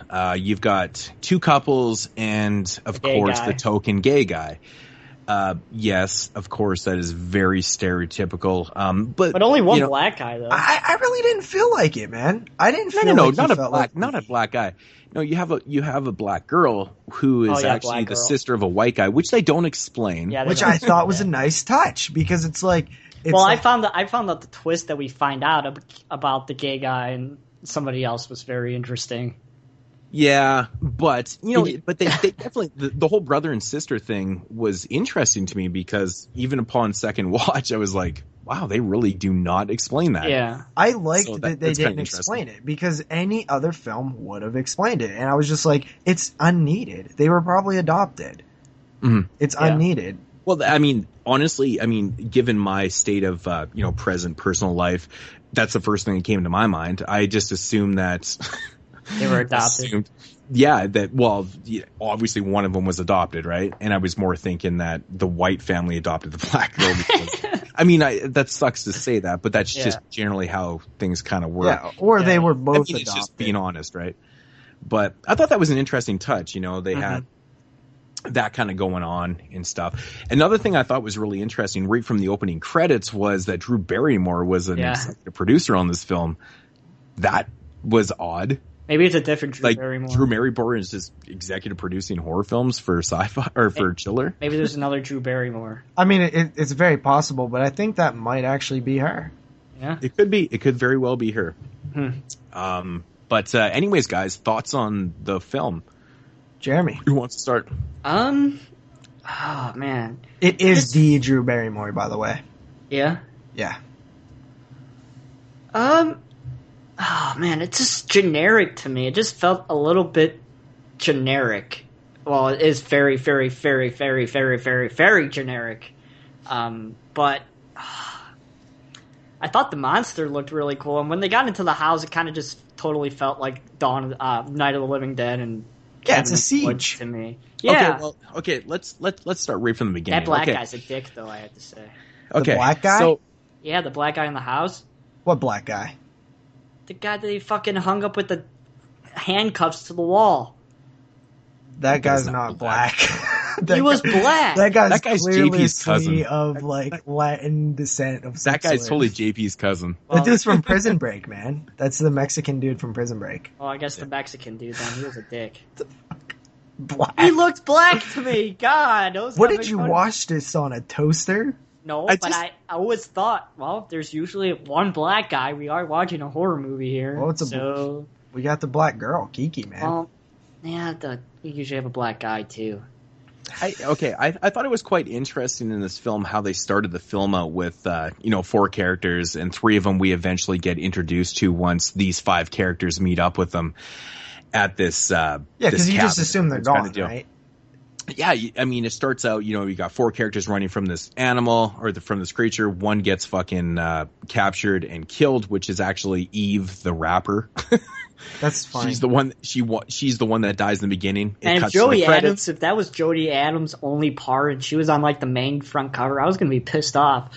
I was gonna be like, she's in the first 8 seconds of the fucking movie, and that's it. But thank goodness she's in more than... No. But even she's actually in the film for a long time. Yeah. I'm saying she doesn't really say a lot of things, which is her really voice interesting. Is fucking annoying. But I think that's interesting the way they her structure voice. this film. They actually give a little bit of story that, but it's not even story. It's like pretty much, I'm assuming it happens a day or 2 before these group of friends go to the forest. Yeah. Kind of thing. I think that's the feeling. Because how would they survive that long out there? Yeah, exactly. So it shows you that one friend gets killed. They take refuge inside this cabin. These 5 friends obviously meet up with this creature. They run off and, get acquainted with these other survivors, and they lock themselves up into this cabin. And now it's just a fight for survival because they have to figure out what the fuck they're going to do.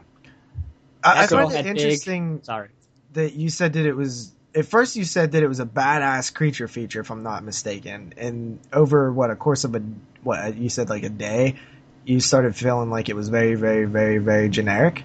I said it was a cool creature feature. The creature is cool, and I said last night that the more that I thought about it, the more generic I found it, but it still have a cool creature. Well, okay. I mean, on that note, I will say that this movie, in my opinion, is definitely bringing nothing new to this type of, creature feature genre. There's really nothing new Absolutely. There's nothing new here. We've seen this setup before. A bunch of people go to the woods, get terrorized by a creature. It's a fight for survival. We've seen this a million times. There's really nothing new. Well, even the creature looks like the creatures from Feast to me.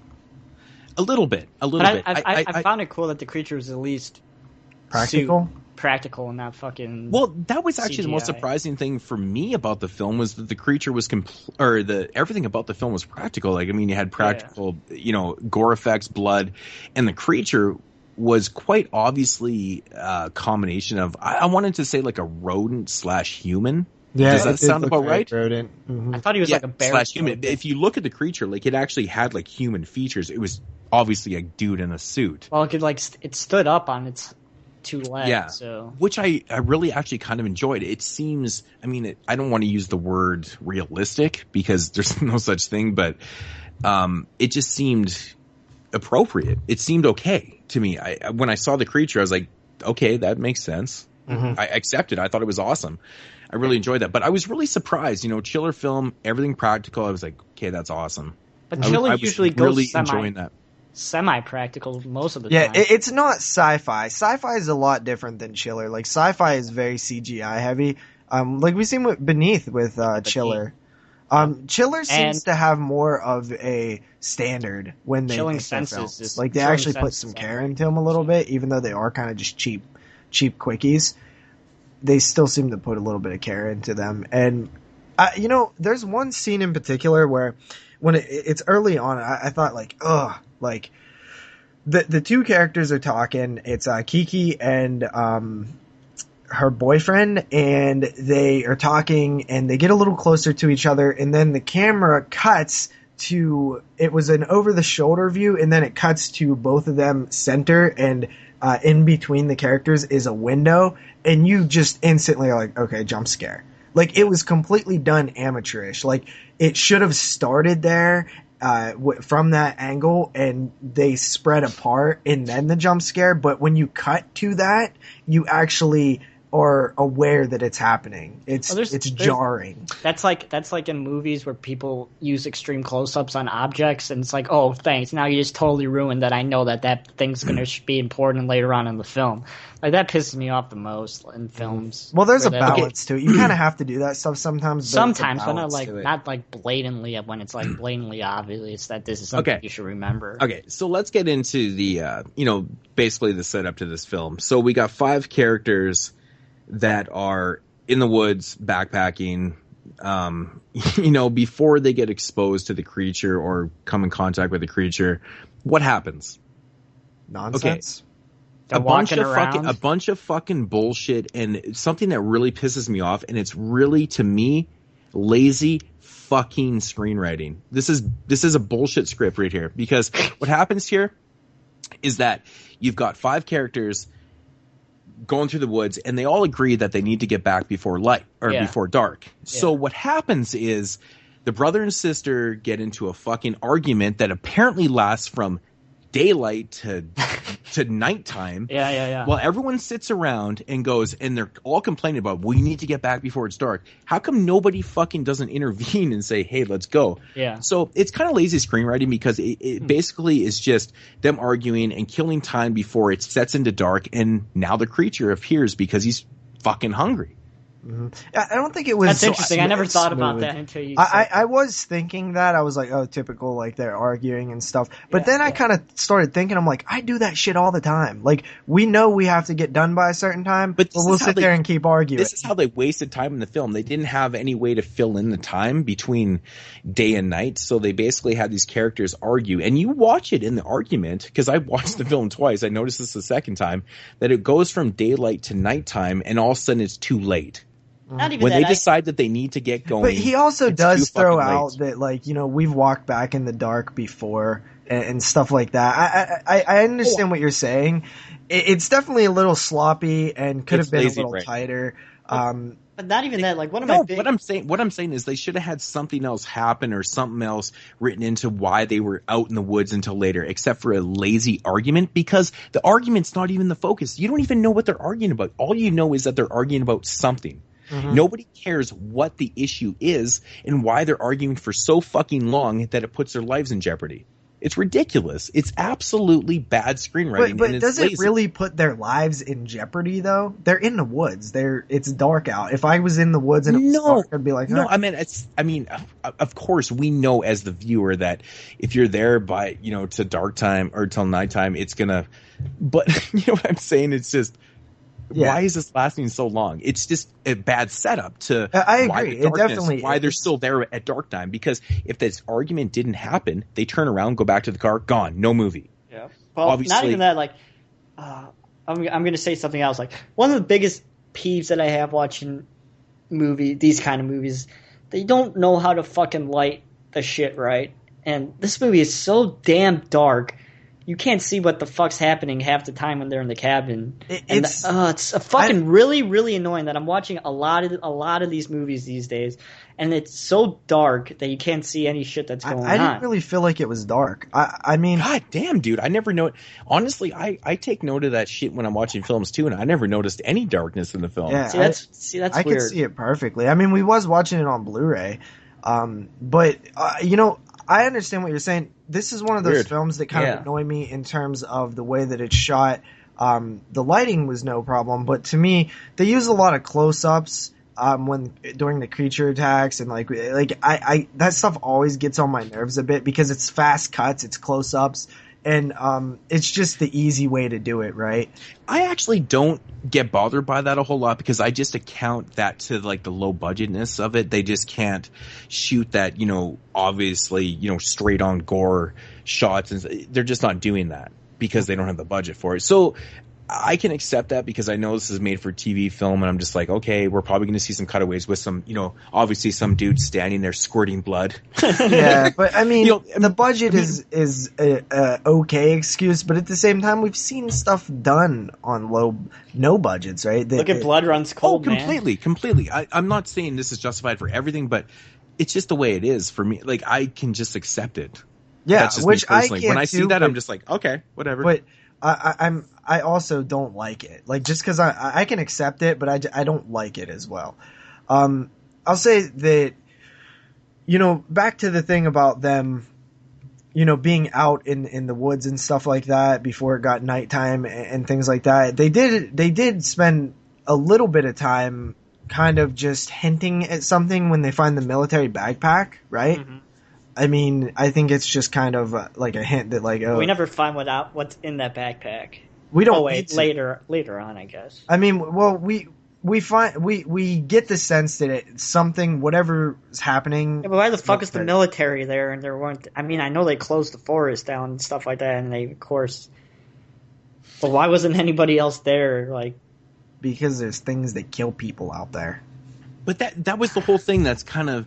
And they don't have guns. The whole storyline was kind of like, okay, so these people are out there doing what? So like what they don't have guns. The other four were just going for like a stroll, like a hike. Yeah. Yeah. So out in the woods. That's just what they're doing. So the military's out there for probably a reason.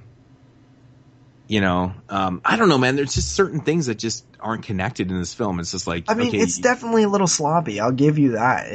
Definitely. The story is definitely very, very sloppy. Like, you understand, okay, the military's out there and they're out there for a reason. Now these other people, we just assume they're out there doing the same thing that these other five are doing. Well, I get the sense that the other five, chilling. The group that's in the house at first, I get the sense that they've been in the house for a while now. So, it's a little time later. No, they're not in the house for a long time. I don't, because they don't have fucking food or water or nothing. Not even that. They say, like, oh, we're going to run out of stuff to barricade the windows with. So they couldn't have been there for a long time. I assume that this happened like a couple days before, because you got to admit, like, there was no food, no water, nothing. Nothing was ever even said. Well, first of all, you can live like 30 days without food. Not that long. No, you can't. You can. You can. No. The body does not actually die. You can die after like 10 days without water. Yeah. So 3 days without water. If you don't have water, that's the thing. In like 3 days. That's what I'm saying. That's why I figured this happened like the night before, kind of thing. Like, so these guys got fucking blocked up in this place, and then these characters get same thing happens to them. I got the vibe that it was longer than that, simply by the way that they reacted. Why? Because of the food and water factor. They're stuck in this house. They might have had water. There might have been water bottles somewhere. The military... They don't never need to tell you that. Yeah, but they never show you drinking or eating or nothing. Like, it's just all... You just have to assume shit? Yeah. What do you mean you don't need to know? You assume that they... A fucking timeline is needed here. Well, man. I just want to know why because that's why the story's stupid. Because they could have been there for fucking... It could have been, they showed up fucking 10 days later and they haven't had water in 10 days. They'd be fucking dead. Do we know that they don't have water in there? Dude, they don't show them even drinking. Have a simple... you show them. No, I mean, is there water in the is not them, but you show like the girl with the big boobies.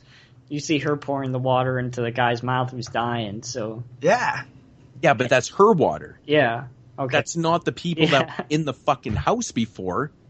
This is totally different.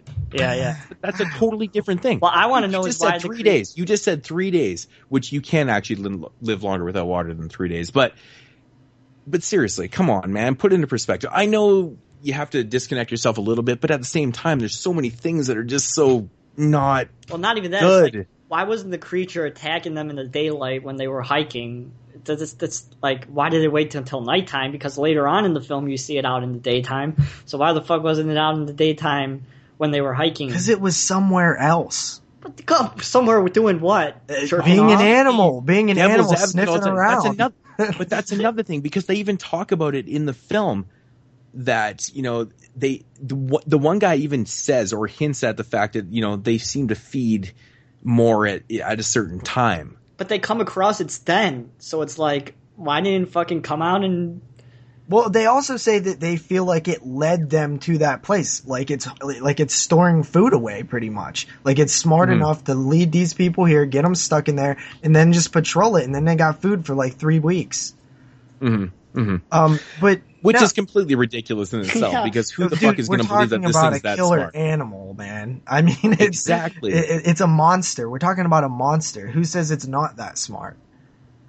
Well, I just want to know is why they fucking Tremors, come on, Tremors, dude. They led them. They would get them stuck on rocks and shit. It wasn't Those were fucking worms. Those were fucking worms. It wasn't fucking nocturnal, so I just want to know why the hell it wasn't fucking shit up during the day. I don't know, man. I think the whole thing with the creatures totally contrived, though, man. It's like daytime, nighttime. Like the way when I was first watching the film, I'm like, why the fuck are these guys even attempting to get the fuck out of there at nighttime? First of all, at nighttime, you can't see shit. Second of all, in the daytime, you could fucking see a creature moving around. You'd have more of a chance of survival because at least you could try it. In. That's why they feel like it's already gotten in. And another thing why I'm saying that I feel like they've been there a long time is because even the dude upstairs looks like he's seen a lot. Like he mentions like, oh man, you know, we've seen it happen before. It came through the door before. You know, this stuff isn't going to hold. So it couldn't come over between 2 days? To the fact that his wife got fucking gnarled up in the fucking beginning of the film. That's what he's talking about. Yeah. He's not talking about being a seasoned veteran. Fucking, he's been there for fucking 14 years. He mentions about it coming through the basement and stuff, you know? Like, I don't know. So it can't come through the basement in 3 days? It could have been like, well, I'm saying it could, like 3 days is a pretty long time to be stuck in that house. Well, that's what I'm saying. Like, honestly, I think it's only been a day or two since they've been there and the other group shows up. Okay, well, still a day or two is still a while. I mean, well, not as long as you're saying. You said a while that he's got experience and he's like writing a book about it. And no, I never meant it like that though. I meant like that, like it, because the whole point was you said why are these people hiking and these people was like it was probably a little while later that this group came in and was hiking, not like it was at the same time or anything. So like I was thinking like a couple days later or maybe like a day or two that this group came in and was hiking. Okay, so we're not going to talk about the boobies? But you got to admit, though, the whole thing with the creature in the daytime and the nighttime was. I mean, I understand. Okay, you know, they want to get the fuck out of there, you know, because the shit's going to break in. But at the same time, dude, that's ridiculous, man. It's fucking nighttime. But dude, put yourself into that situation. This is what kind of bugs me about stuff like that. Obviously, it's a bit silly. Like I wouldn't leave the house. Like I would stay in the house. That's the logical thing to do. But when we talk about I think it's hinted at the fact that like these guys are out in the daytime, they're hiking around, and when it starts to get night or when it gets night, that's when the creature attacks. Yeah, because the creature has a tactical advantage at night because it's a killing hunting machine. That's what I'm saying. It fucking hunts and feeds at nighttime. So why not try to fucking, make it through the night inside the house, and then during the day, take your chances to run the fuck out of there. It's only logical. Who the fuck would ever try to escape there at nighttime? It makes no sense. Yeah, but dude, like if we're gonna talk about stuff like ridiculous. That, like why do the people go down in the mines in My Bloody Valentine? It's so ridiculous. Why would they ever do like? Obviously, dude, we're dealing with horror. But there was no danger in My Bloody Valentine at that time. They were just going down there to fucking danger. It's a mine, dude. It's a mine at nighttime. I'm pretty sure that's the definition of danger. Dude. No, it's not.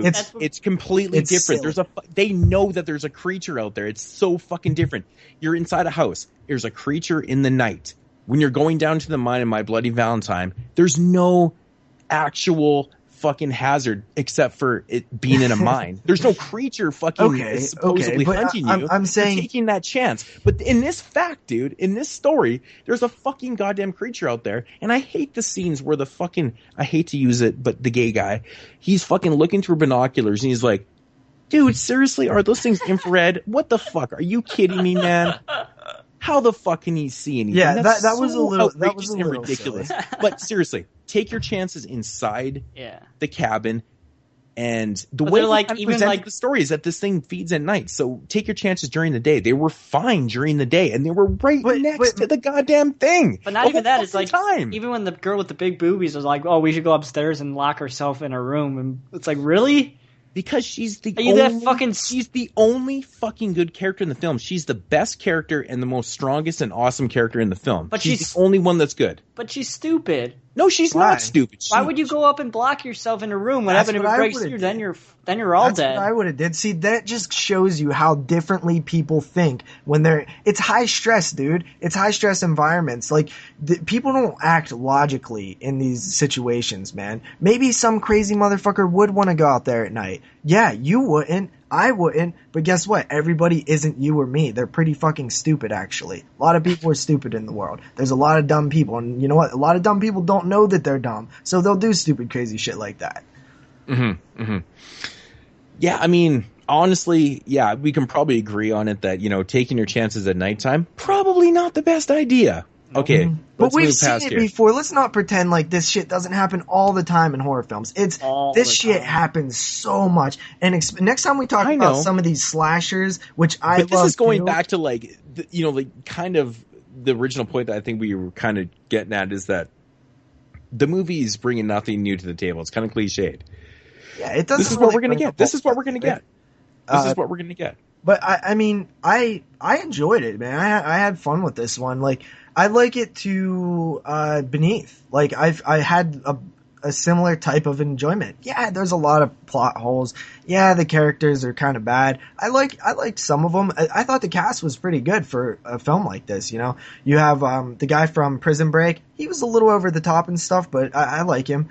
Keke Palmer, I thought she was pretty hot and stuff. She was cool. I actually thought that the gay guy's story was interesting. Like, I thought that was another level. level. I didn't see that kind of twist happening. I didn't either. God. I really didn't. I absolutely loathed it. The first time I watched it and the second time I watched it, I laughed out loud and loathed it even more. I think it's completely... What's wrong with it? It's so fucking stupid. This is bad writing. They could have thrown anything in there to write into that script, and they chose that part. It's something that I haven't really But it's seen. it's stereotypical. It's stereotypical because he's gay. That's why they threw that in there. What? What do you mean? It's stereotypical. Because it's sexual. I didn't know. Gay. Well, I didn't know that was. They couldn't throw anything other twist in there that he was in love with somebody. Exactly, dude. They couldn't have thrown something in there that didn't have to do with something sexual. It just seems so obvious, man. That when it came out, I was like, "Fuck." I was like, "Are you okay?" To stir up the pot with the characters, they couldn't have had something else like. Oh, by the way, I fucking, something else rather than normally sexual that's, okay, and her boyfriend. Let's seriously, I thought it was so fucking stupid. Let's change him. Okay, he's not gay. He's a regular heterosexual male who's dating Keke Palmer. And then the female comes out and says, hey, me and him were actually in love. I think you see that all the time in horror films. Like, I just thought it was a little different to do it this way. And that's what that stuff always stirs the pot, right? That's what they always go to is like, but is dude, like you the gotta characters look at the situational timing of this. Why would he ever tell her that? Because he thought he was gonna die. Yeah, it doesn't.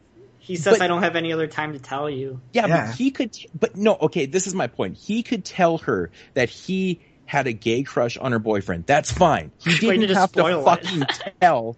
He didn't have to fucking tell them. The girlfriend and the sister that the brother was mutual. That's fucking bullshit. Why? He was gay with them. They were in love.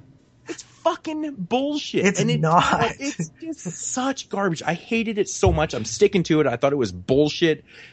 Everything about that was stupid. And this has nothing to do with... Yeah, okay, it is stupid on a certain level, but it's stupid anytime they do this type of shit. And I feel like that it was at least done in a way that I wasn't expecting. It would have been so much better if it would have been something so stupid like, I copied your test on it. Whatever, something so minor and stupid, but this fucking, your boyfriend had a gay, was in love with me? Seriously, no, man? They were at that moment in time, if I was her, I wouldn't have said, you're an asshole. I would have walked over and punched him in the fucking teeth. You're a dick. It just made a piece of shit out of him. Maybe that general stole his balls. You mean to fucking he tell me was holding this secret for a long time that he was in a loving relationship with somebody who had a girlfriend. Okay? He probably had these emotions as if he wasn't even out of the closet yet and he had to die with that. And, I loved it so much. Dead. Stuff he's like dead that. now. It doesn't need to be told. You don't have to hurt her feelings. That's all he did. That wasn't his by intentions. telling the girlfriend. That was not his intentions. Exactly, because he's an asshole. He doesn't think anything. He doesn't think. Dude, the guy almost died feel. 2 seconds later. I think he's not thinking about other people. He's thinking about himself. He feels like he needs to get this off his chest before he dies. Mm-hmm. It's all selfish. He's not. Okay, he's but not. Some people are selfish. She thinks. That's okay. Some people are selfish in moments like that. That's natural. Yeah. Fuck that shit, man. That was fucking stupid as shit to me, man. Okay, speaking of shitty ass fucking stupid characters, Douglas, raging fucking pussy. By the way, this guy acts so damn tough in the film, but he's really just a raging pussy. When Buddy tied him up to the stairwell, I actually started laughing. I was like, that's really funny. Yeah, he didn't want to be tied up. That guy was a piece of shit though, man. He was like, why the fuck didn't you open up the door? He's like looking through. Dude, they were banging. Let's get ready to rumble. Go. They were literally banging on the door for so long that people had time to conversate, and he's not opening up the door. Obviously, the creature is not there. Open up the fucking door. He doesn't want to help him. Why does the guy in Cube start turning on motherfuckers? High stress. I know, he's a bad person. But he's a bad person. But you know for a fact this is just not going to end up well for yourself, though. You have the time to help these guys. We know because we've seen many, many, many movies, and they tend to not cater to the bad guy. But I'm not going into that. I'm not going into that. In situations, the bad guy wins sometimes. Okay, so the bad guy doesn't think that it's going to come back on him. He feels like this is the right thing to do in his mind. My god, you're actually defending that piece of shit? What do you mean? I'm not no, he's a bad person. What do you talk? I was never defending him. I was defending the character motivations. Okay, I don't know, man. Oh god, dude, that guy just pissed me off the whole movie. He's the bad guy. He's supposed to do that. But I love how oh my god. I like when there's a bad guy. I like when there's But there's no need for it though, man. This guy doesn't need to be. He doesn't need to be playing the devil's advocate, in the situations I'm going to do this shit this way, fucking blah, blah, blah. It's always a bad guy in these type of films. He was a bad guy, though, what he did. But the situation is so simple. You have to work as a team. If you throw a bad guy into there, it's why? What are you trying to accomplish? You're not going to fucking accomplish anything. It's so unbelievable. There's a bad guy. Unbelievable. Night of the Living Dead. He's like Cooper in the basement in Night of the Living Dead.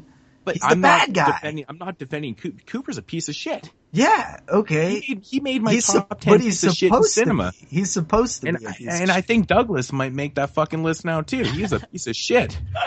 Yeah, and he's not black, Jeremy. He's Mexican. Thank you. I guess he didn't go to my school because I only had 4 black people, so maybe I didn't know what black people look like. I don't know. No, I'm totally with you in terms of this film is not well done in terms of characters, in terms of plot, in terms of the narrative. But to me, what it is, it's like what Beneath was. Yeah, there's tons of holes and stuff, but at the end of the day, it's a fun creature feature with a bunch of people holed up in a house, which I love those films. Siege narratives are my favorite. I love when there's people outside trying to get in and they're trying to defend themselves. And overall, I thought that there was a few character shifts in the film that I wasn't expecting. I was a little bit surprised with some of the things that happened, and at the end of the day, I liked that. Yeah, and so since we've managed to accomplish the last 4 hours of talking about the bad things in the film, there is good things. There is good things in this film. I totally expected to come into this one talking about why all the problems. I ended up defending it. What the fuck happened? I know, because that's what you do. You're an asshole. But honestly, there is a lot of good things about this movie, and one of them is that it looks awesome. It looks really good. I thought it was shot really well. The outside shots, the inside shots were shot well. There's one scene inside the cabin which I thought was fucking outstanding. It's a great panning shot. You have about 5 or 6 of the characters standing around, and the camera literally pans throughout the whole cabin, and it's kind of subtle. It's real slow, and it's just so fucking effective because you can hear the shit outside, and it's shot beautifully, man. It's really well done. I don't know if you guys noticed that, but I thought it was awesome. It literally panned the windows real slow, and and as it's panning, you can see the characters following the camera. I just thought there was a ton of wood for those windows. But you guys didn't notice. I didn't. No, this is probably what happens when you watch the film twice. I started to notice a lot of things like this. I started looking at shots, and it was really, really well done. And man. I mean, the creature I thought looked fantastic. I mean, I'm a sucker for practical effects, so non-CG creature. I love the look of it, man. It was kind of like a combination, like I said, a rodent and like a human. It was weird looking. It was awesome. I really enjoyed that. I wish I would have got some backstory about it, though. Jeremy, I completely don't want backstory because, okay, this is the way I look at it, and I thought about this when I was watching the film.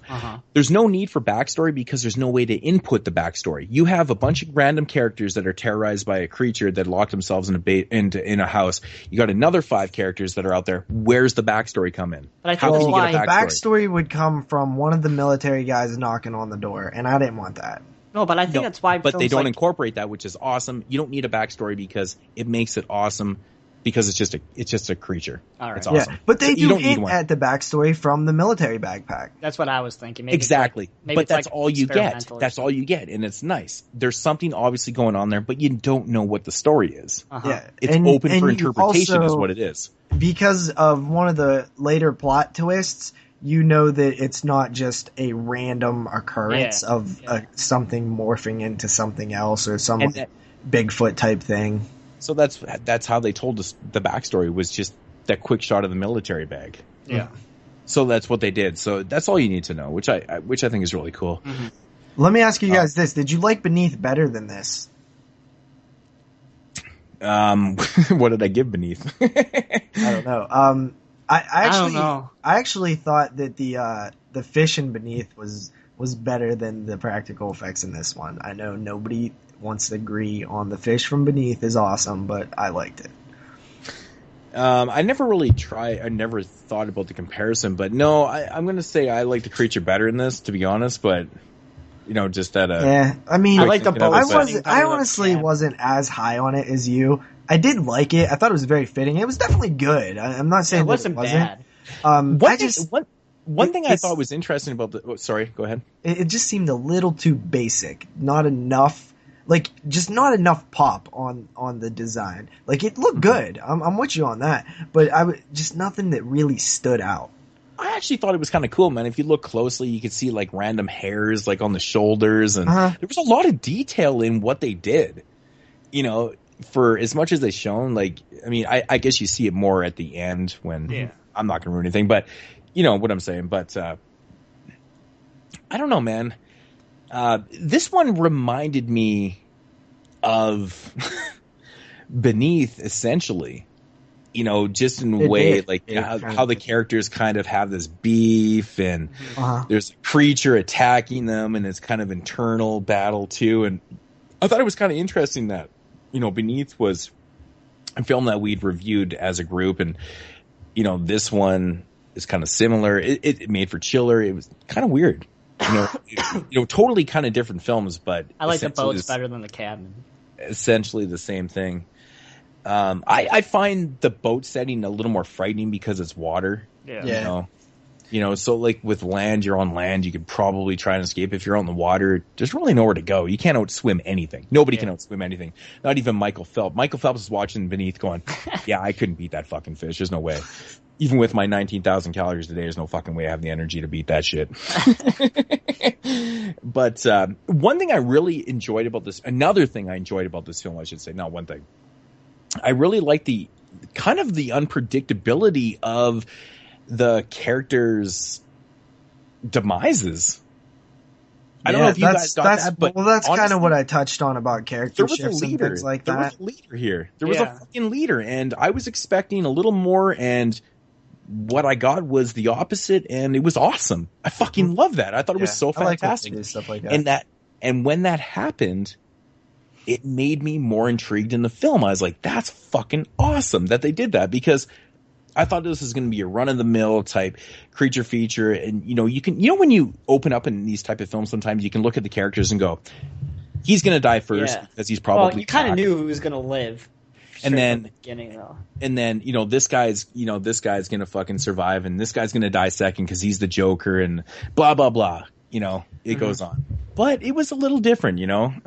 You know, one thing that really, really always annoys me in films is when two characters are running, one falls down and says, I can't go on. That's not the bad part. The bad part is when you have character A say, no, we gotta go. Come on, you can get up. And then 10 minutes later, the character that was saying that is the one on the ground and someone else is trying to make them go. That drives me crazy because you're supposed to be the strong one who's telling people, come on, we gotta go. And then you do it. I hate it. Don't do that in your films. Don't do it in general, either way, because it's kind of annoying and it's played out and we've seen it like a million bajillion times. You know, just get up and go or don't. I don't know. Yeah. But don't pull a role reversal in that situation because that's just annoying. Yeah, I movies. I don't know, man. I didn't even know that Joey Loran Adams was in the film until I started watching it, and you know, when they get to the cabin, I was like, oh shit. I like her a lot. Joey Loran Adams is in the film. I was like, that's fucking crazy. I like Chasing. Like I think I've said on here, Chasing Amy's my favorite Kevin Smith film. So yeah, I didn't she's even know not too bad. I didn't even know that she was in the film, and I was like, that's awesome, kind of cool. And you know, but she's very quiet in the film. To be honest, she only has like a few lines. It's actually really weird that, you know, I kind of looked into it after, and it's like, you know, Animal starring Joey Loran Adams. I was like, what the fuck? Seriously, that's a kick in the face, especially for the Mandy character. I can't remember what her real name is, she but got big boobies. That's fine because it's called Big Boobie Girl. Yeah, she's actually quite good looking, man. She's kind of got that. She's not a skinny girl. She's not fat or anything. She's got big thighs, though. Yeah, I don't know, man. I thought she was really good. I kind of looked her up after, but I was like, wow. But I liked her character, though, man. She's I a thought Nick she was star. awesome. You know that, right? She's a what? She's a Nick prodigy. Oh, I don't know that. No. Well, now I just ruined it for you, right? I guess so. But it's the truth. No, I thought that she was. I liked her character in the film. I honestly liked her because she never really changed, and she was always kind of in control of everything. And in my opinion, she was the strongest character in the film. And I guess I don't want to say that, but I don't want to give anything away. But I liked her. Did you guys like her? Because I loved her. I thought she was. I liked awesome. her. She was cool. Yeah, she's all right. Like I said, she's a Nick star, so I can't really look at her boobies and be like, oh. What are you actually saying? I can't. Nick. She's from Nickelodeon. Oh, like in Nickelodeon. What? Like why? It must be Jeremy's southern accent or something.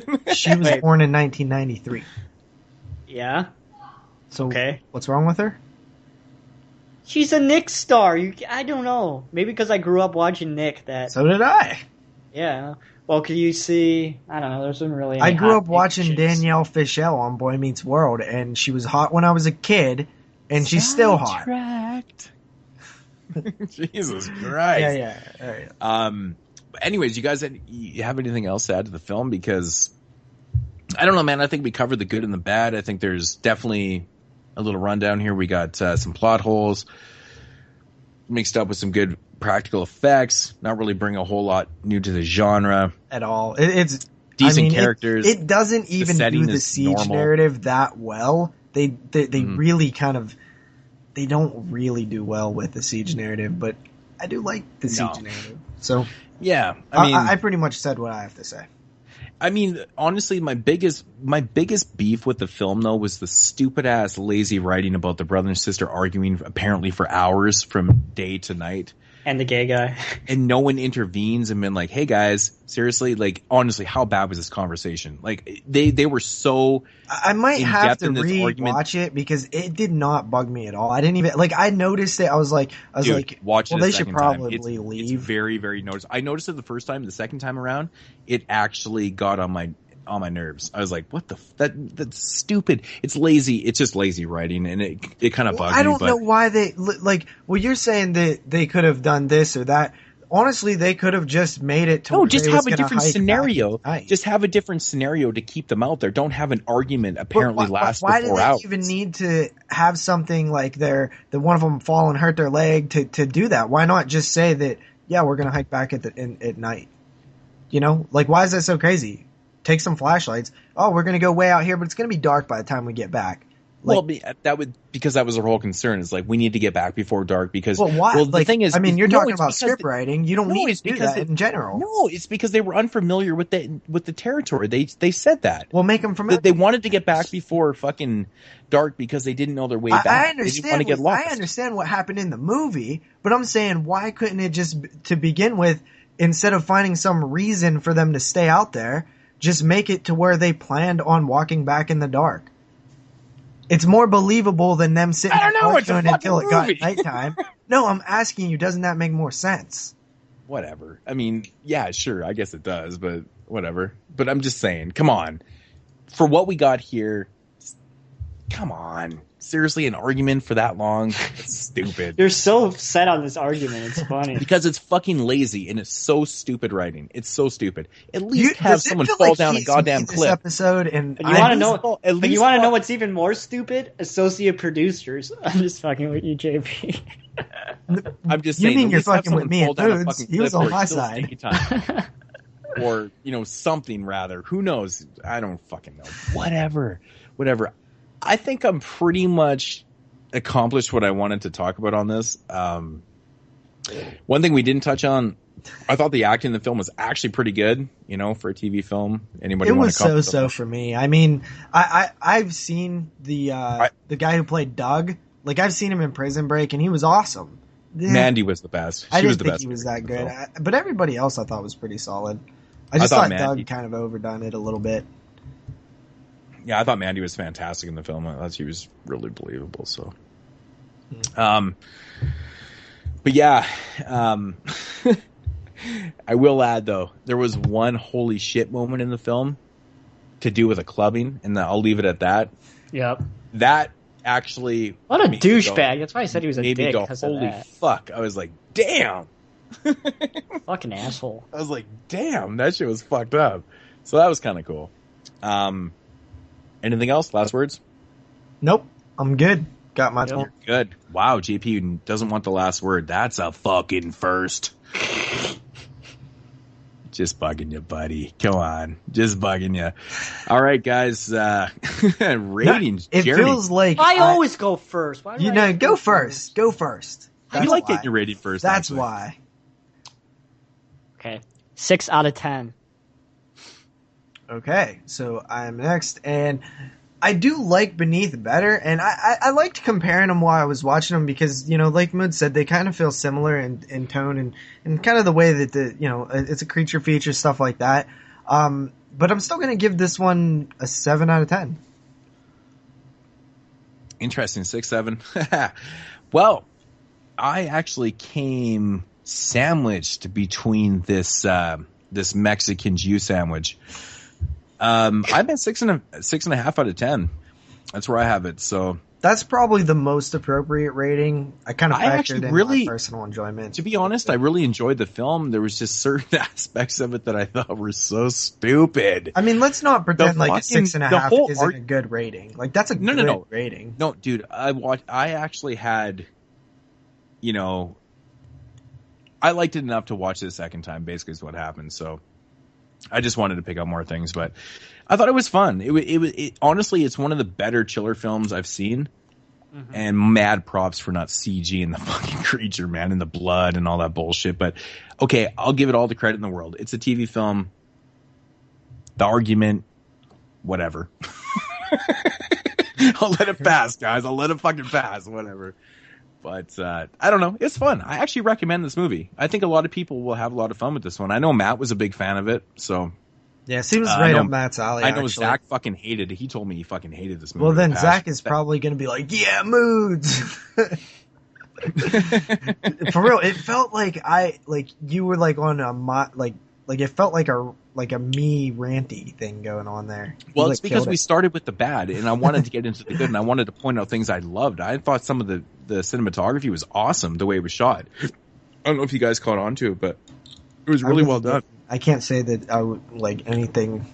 But that's probably the fact that, I rewatched it and I started picking out things. But honestly, that shot inside the cabin was really well done.